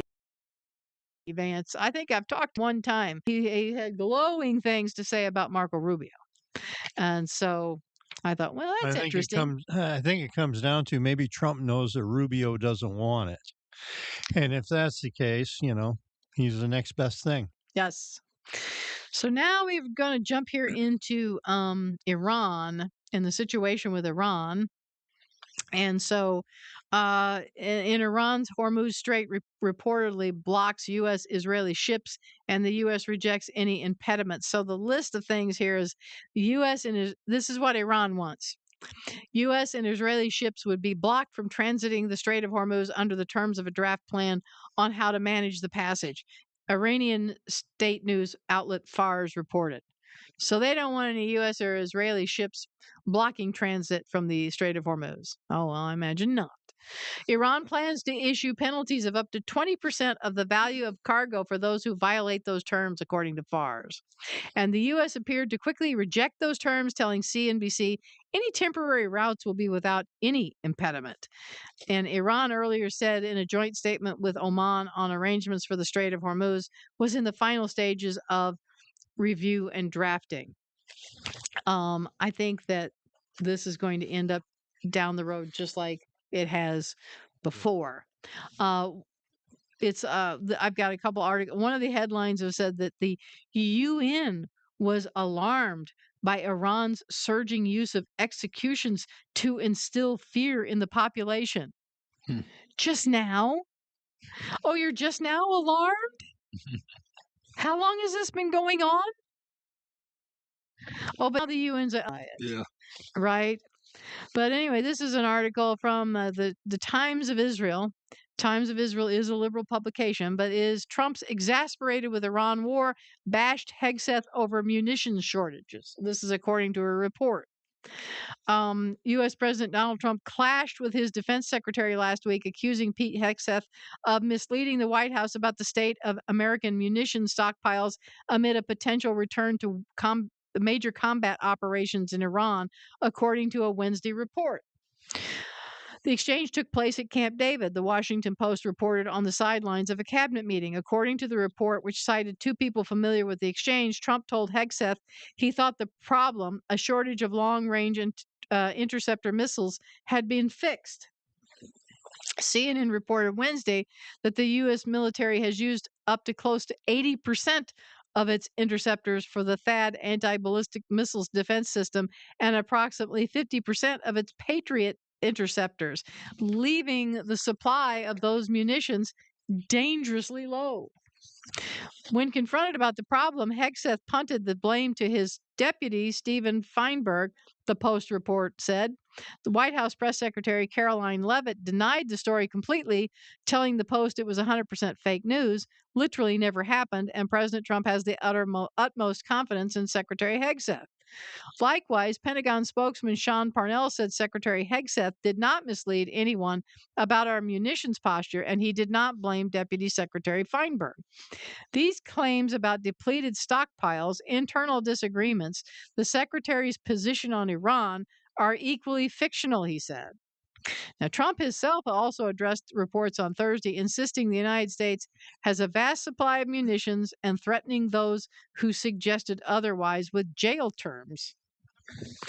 The Republican leader lashed out on his Truth Social platform at media reports about the dwindling weapons stockpiles, saying that the United States has massive amounts of munitions, especially of certain types, without giving further detail.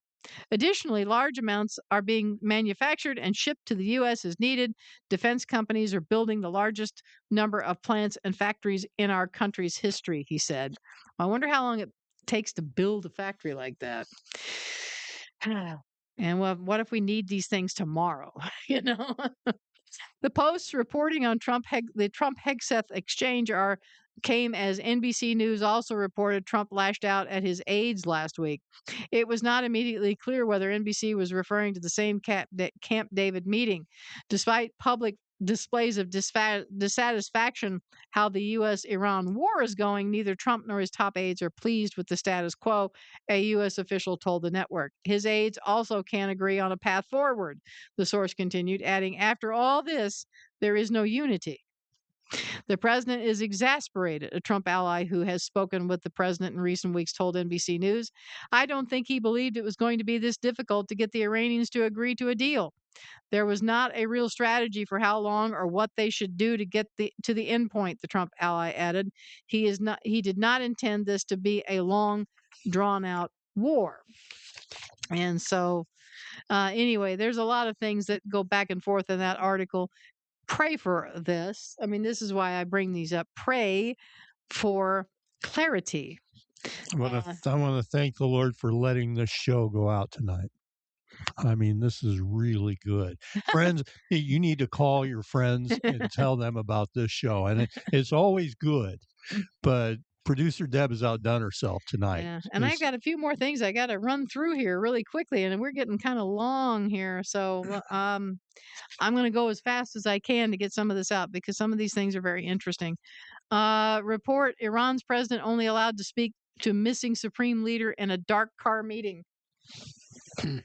You know that guy. If you've seen that guy on television, this guy. Yeah. It says here the independent news outlet Iran International reported this week that Iranian President Masoud Pezeshkian was only allowed to meet with alleged Supreme Leader Mojtaba Khomeini once since the latter was chosen to rule the country under bizarre circumstances in which Pezeshkian could not be sure who he was talking to. The report published on Tuesday preceded Pezeshkian himself addressing his relationship with the younger Khomeini on state media in a televised interview on Thursday, claiming that it was very difficult to communicate with him. Yeah. Khomeini's father, Ali Khomeini, ruled the country. We all know that. But anyway, citing anonymous sources, Iran International has published a variety of reports suggesting that Pezeshkian, elected in a sham race as a moderate handpicked candidate, has grown increasingly frustrated with Khomeini's absence and distance from the civilian leadership of the country. On August 4th, Iran International claimed that only after much complaining, Pezeshkian was granted one meeting with Mojtaba Khomeini and has not seen him since. And that meeting was under such bizarre circumstances that it allegedly left Pezeshkian unsure if he had met with Khomeini at all. So that's all we need to know about that. Yeah, I don't know. We still don't know. Now, Israel, I think a couple weeks back I had a story that saying that Israel says they know he's still alive. Yeah. But they don't know what kind of condition he's in. So who knows who that guy met? Mossad director Goffman removes two senior officials over failure to replace Iranian regime. Okay, so Mossad director Roman Goffman decided to remove two of the agency's most senior officials from their posts over a plan to replace Iran's regime that was never carried out as intended. This gets complicated, right? N12 reported on Thursday the officials are the head of Mossad's intelligence directorate, who entered the position in December, and the head of the agency's Iran division. Neither official was named in the report. Well, they can't be. Right.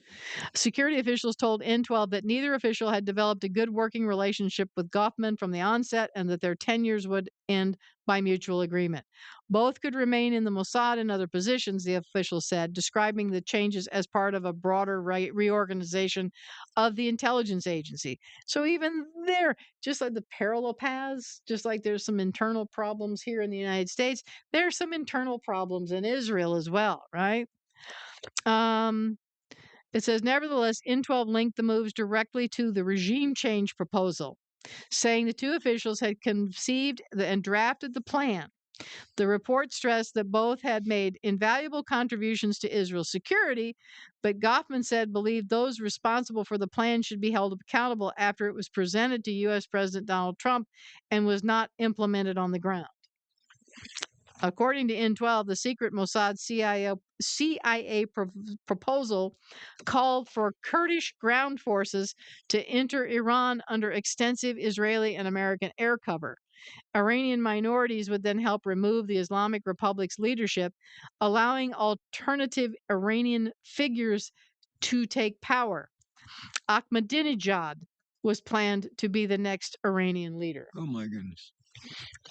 In May, the New York Times reported that Israel and the U.S. had entered the war with a specific candidate to lead Iran, former President Mahmoud Ahmadinejad. I remember that. I think we reported it. Yeah. The reported plan to install Ahmadinejad was initially developed by Israel and discussed with the former Iranian leader, according to the report. American officials and a person close to Ahmadinejad said the operation began to unravel on the first day of the war. As part of an attempt to free him from house arrest, the Israeli Air Force reportedly struck his Tehran residence with the intention of killing the guards holding him. Ahmadinejad survived but was reportedly wounded in the strike. He subsequently began expressing doubts about the plan to topple the regime. And I think has since then had problems that the regime has tried to topple him. Ahmadinejad was involved under Carter. Yeah. Right. The lesser of all the evils, I guess, is what they were going for. Israeli forces resumed military operations in southern Lebanon, if you're curious what they were doing, allegedly against the Iran-backed terrorist organization Hezbollah on Thursday after minimal progress in talks with Lebanese government to disarm Hezbollah. Now, Iran is using this in their talks with the United States. So I know that the United States has been pressuring Israel to stop this because they want these talks to go through in Iran, because Iran says, at first Trump said, we're not, this isn't part of us. Israel and Lebanon isn't part of us. He should stick to that. But it says that the IDF announced 2 of its soldiers were killed in southern Lebanon and 4 others injured by an explosive device. The bomb detonated after the IDF troops entered a building in the town of Majdal Zaun to destroy Hezbollah infrastructure. The IDF subsequently began conducting strikes against Hezbollah positions and issued its first evacuation order for Lebanese civilians in over a month. In light of the Hezbollah terror organization's violation of the ceasefire agreement, the IDF is compelled to operate against it with force, said Lieutenant Colonel Elo Wawaya, an Arabic language spokeswoman for the Israeli military. Anyone located near Hezbollah operatives, facilities, or weapons is putting their life at risk. Lebanon's health ministry said that at least 1 person was killed plus 20 wounded by Israeli strikes on Thursday, and the UN peacekeeping mission to Lebanon said that the IDF launched 113 projectiles, its highest single-day total since June 21st. So they're still at it in Lebanon. Now, this is an interesting thing. Oh, I can't remember. I think I got this from All Israel News. The settlers' fault? The IDF publishes investigation of attack by terrorists who seized weapon and killed 2 soldiers. Now, this, we talk about Gaza, but this is in the area. It's called Judea and Samaria, but they also, of course, everybody else wants to call it the West Bank. Right. So there is problems there that's happening. Almost 2 weeks after terrorists killed 2 Israeli soldiers in a highly controversial incident near Nablus in Samaria, the IDF published the findings of its investigation into the incident, which highlighted several failures on the part of the troops present on the scene. Alongside acts of exceptional bravery, significant operational and command failures were identified that require immediate lessons to be learned and implemented. These included the arrival of the responding soldiers while numerically disadvantaged, deficiencies in the conduct of soldiers during the incident, and shortcomings in the medical evacuation process, the investigation found. Major Yuval Ezra and Captain Reserve Benayahu Mellet were killed when a terrorist opened fire with a weapon stolen from a security man. The security forces had responded to an alert after a large group of Israeli settlers was attacked by local residents after hiking into the village of Tel in the greater Nablus area. But in contrast to other terror attacks, there was significant criticism of the victims' behavior, not just that of the terrorists. The criticism can be categorized into ideological and practical objections, and this time focused on the behavior of a large group of Israelis who had insisted on hiking in an uncoordinated manner in an area that was forbidden for entry of Israelis and into a village with whose residents there had already been significant tensions. Many of the hikers were from nearby Havat Gilad, many of whose residents blame locals from Tel for a fire that destroyed large parts of the settlement weeks ago. And so there's ongoing things like this happening there. And so they need to get a handle on this. I says, I know there's a great deal of frustration among soldiers and commanders because of this. I think it deserves public discussion and should also be brought out before senior IDF command. Ideological objections to settlers' conduct. On the ideological side, leftist politicians who often object to the very presence of settlers in Judea and Samaria, some of whom still support a 2-state solution, appear to blame the settlers even more than the terrorists for starting the clashes with provocations. So these are the things that are going on back and forth in the political there. Yeah. They've got an issue there. And of course, Judea and Samaria has always been the heart of Israel. That's where, so many things happen. But these quote unquote Palestinians, which there is no such thing, they've gotten in there and they're causing as much problem as they do in Gaza. Right. So, and I'm trying to hurry through this here. This is the one thing that I thought was very interesting. Nearly 50,000 Israelis left the country for more than a year in 2025, Wow. marking the third consecutive year of record immigration. E-M-I-G-R-A-T, immigration, but it's immigration is how I'm going to say it because it's not the same. According to a new report from the researchers at Tel Aviv University, the finding builds on the Central Bureau of Statistics data showing roughly 90,000 Israelis spent at least 3 consecutive months abroad in each of 2023, 2024, and 2025, well above the annual average of about 60,000 recorded throughout the 2010s. And so they give through here, they go through all of this as to how they were conducting this survey. The report deliberately excluded recent immigrants from Russia and Ukraine who've arrived in the past 3 years. Okay. And they said that the government officials we want to show how many real Israelis are actually leaving, you know. And so Ater said the brain drain component of the findings is especially stark. Roughly 950 doctors immigrated between 2023 and 2024 alone. Wow. And even after accounting for physicians who returned, Israel suffered a net loss of more than 500 doctors and 2,360 engineers over the same period. Wow. So after Ater was careful, or Ater, I don't know how he says his name, was careful not to overstate the immediate danger. These figures do not yet in themselves pose a threat to Israel's resilience, he said, but looking ahead, and unless there is a change, there is a growing concern that immigration from Israel will increase to a level that endangers the country's security and economy.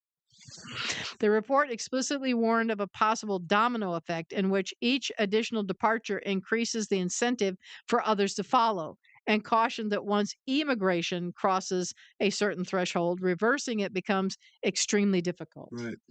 The findings drew immediate political fire. They're going back and forth on this, while Yesh Atid's Mirav Cohen and Karine El-Harar both framed the numbers as evidence of governing failure. So they're arguing over about why this is happening, right? The very language Jewish tradition used to describe the two directions of movement carries a moral charge. Aliyah, immigration to the land of Israel, means ascent, while Yeradah, immigration from it, means descent. Okay, so you're going up or you're going down. The Talmud in Bava Batra recounts the story of Elimelech, a wealthy, influential figure in the book of Ruth, who left Bethlehem for Moab during a famine rather than remain with his people and pray for relief. The sages judged him harshly for it, holding a leader of his stature to a standard that required him to stay and intercede on his country's behalf rather than flee when conditions worsened.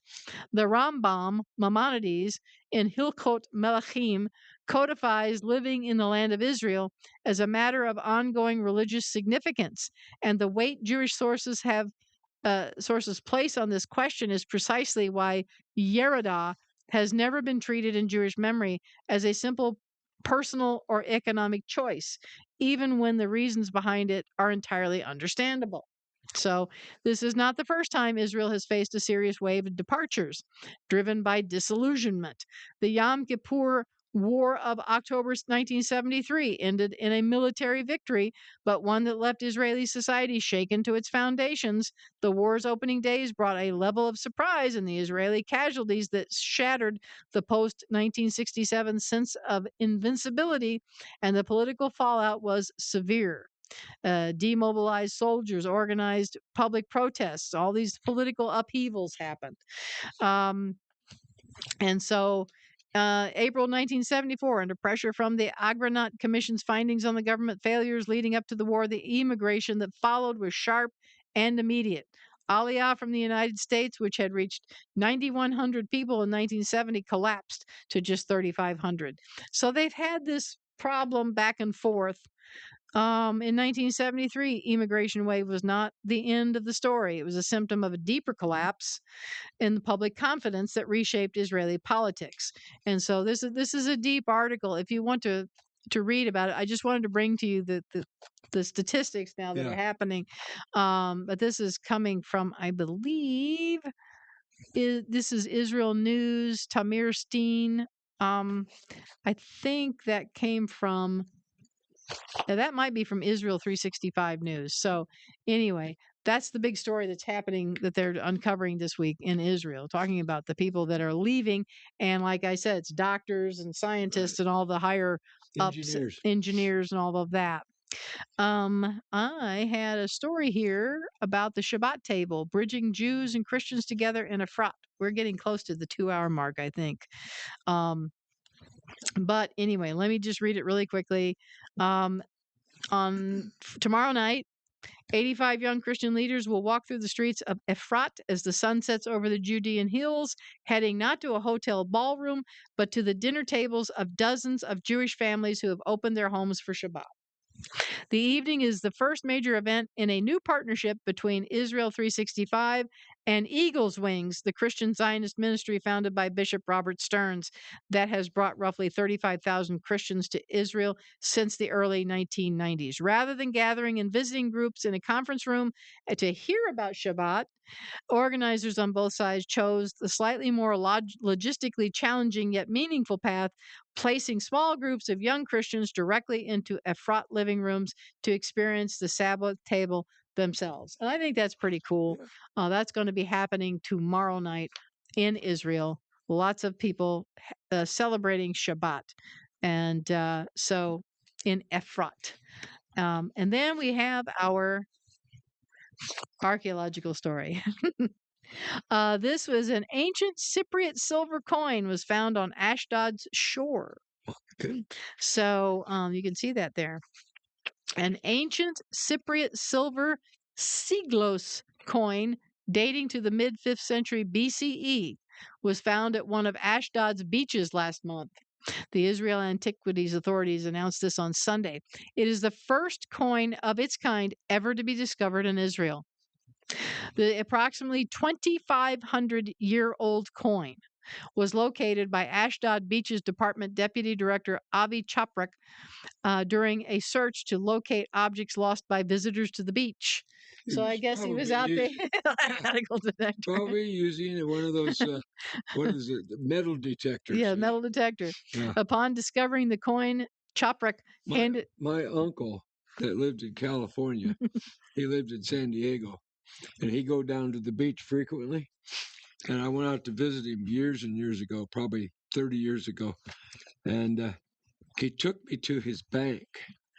And he pulled out of a safety deposit box a whole box full of rings and diamonds and bracelets, gold bracelets. I mean, the thing was packed full. Oh, he wow. said, "This is my retirement program." Oh, yeah. Wow. Absolutely. Yeah. Wow.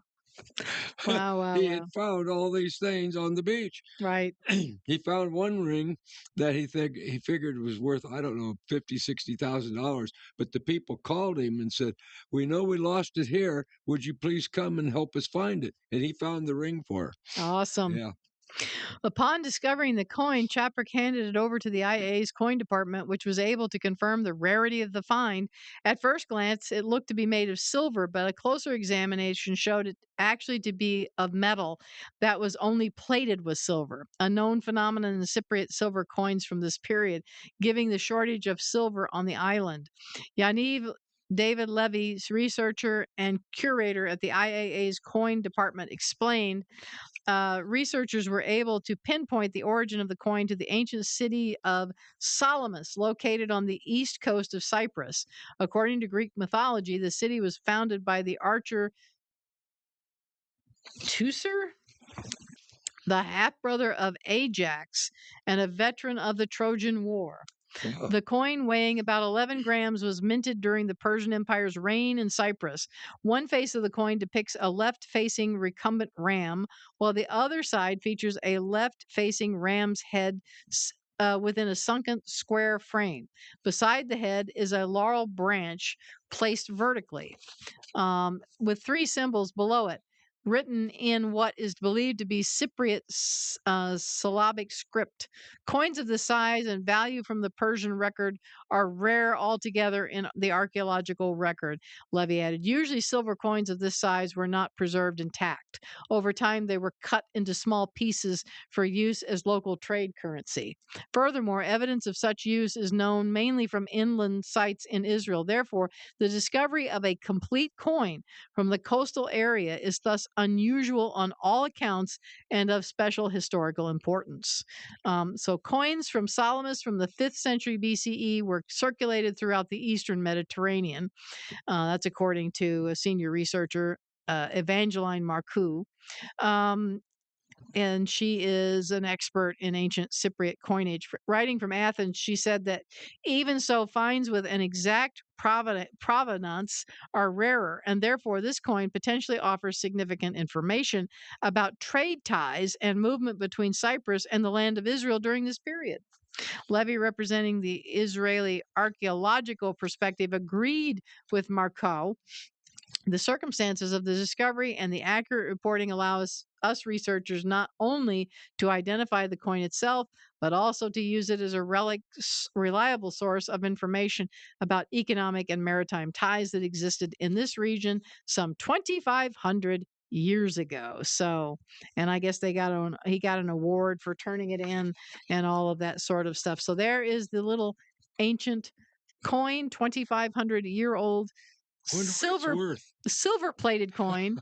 Yeah, I mean, silver wouldn't make it that no, it's priceless for the archaeologists. Right. Archaeologists love finding coins because that dates everything for them. So that's how a lot of things in Israel are dated, is through finding coins. Well, we have come down to the end of this particular broadcast. As I say every time, we bring you this news not to frighten you in any way, but we're actually giving you information so you will know how to pray for others, how to pray for this nation, how to inform the people around you, and just kind of give an idea of what's going on. Right. So if you like this program and want to keep it coming your way, Jim will tell you how. You can send your donation through the mail to Truth and Life Today, 1301 Enterprise Way, Suite 63, Marion, Illinois, 62959. That's Truth and Life Today, 1301 Enterprise Way, Suite 63, Marion, Illinois, 62959. And in your envelope, stick a little note in there. Tell us how you'd like your donation to be used. And tomorrow evening, we will be back for Shabbat here at Adat Ariel. And Larry will be bringing us a message as usual. So we always meet 7 p.m. Central Time on Friday evenings right here in the town. Right here by Rule King in the shopping center area. So if you want to join us on Friday night, this is where we are at. And thank you for joining the program this evening. Tell your friends about it. Share it if you can. I don't know how easy it is to share Rumble. Oh, well. I think it's pretty easy to share Rumble or YouTube. I think we're on YouTube posted there. And so if you can do all that, that would be great. Send the message around that we're here at 7 p.m. Central Time every Thursday evening live. And so until we see you again, everyone, shalom. Shalom.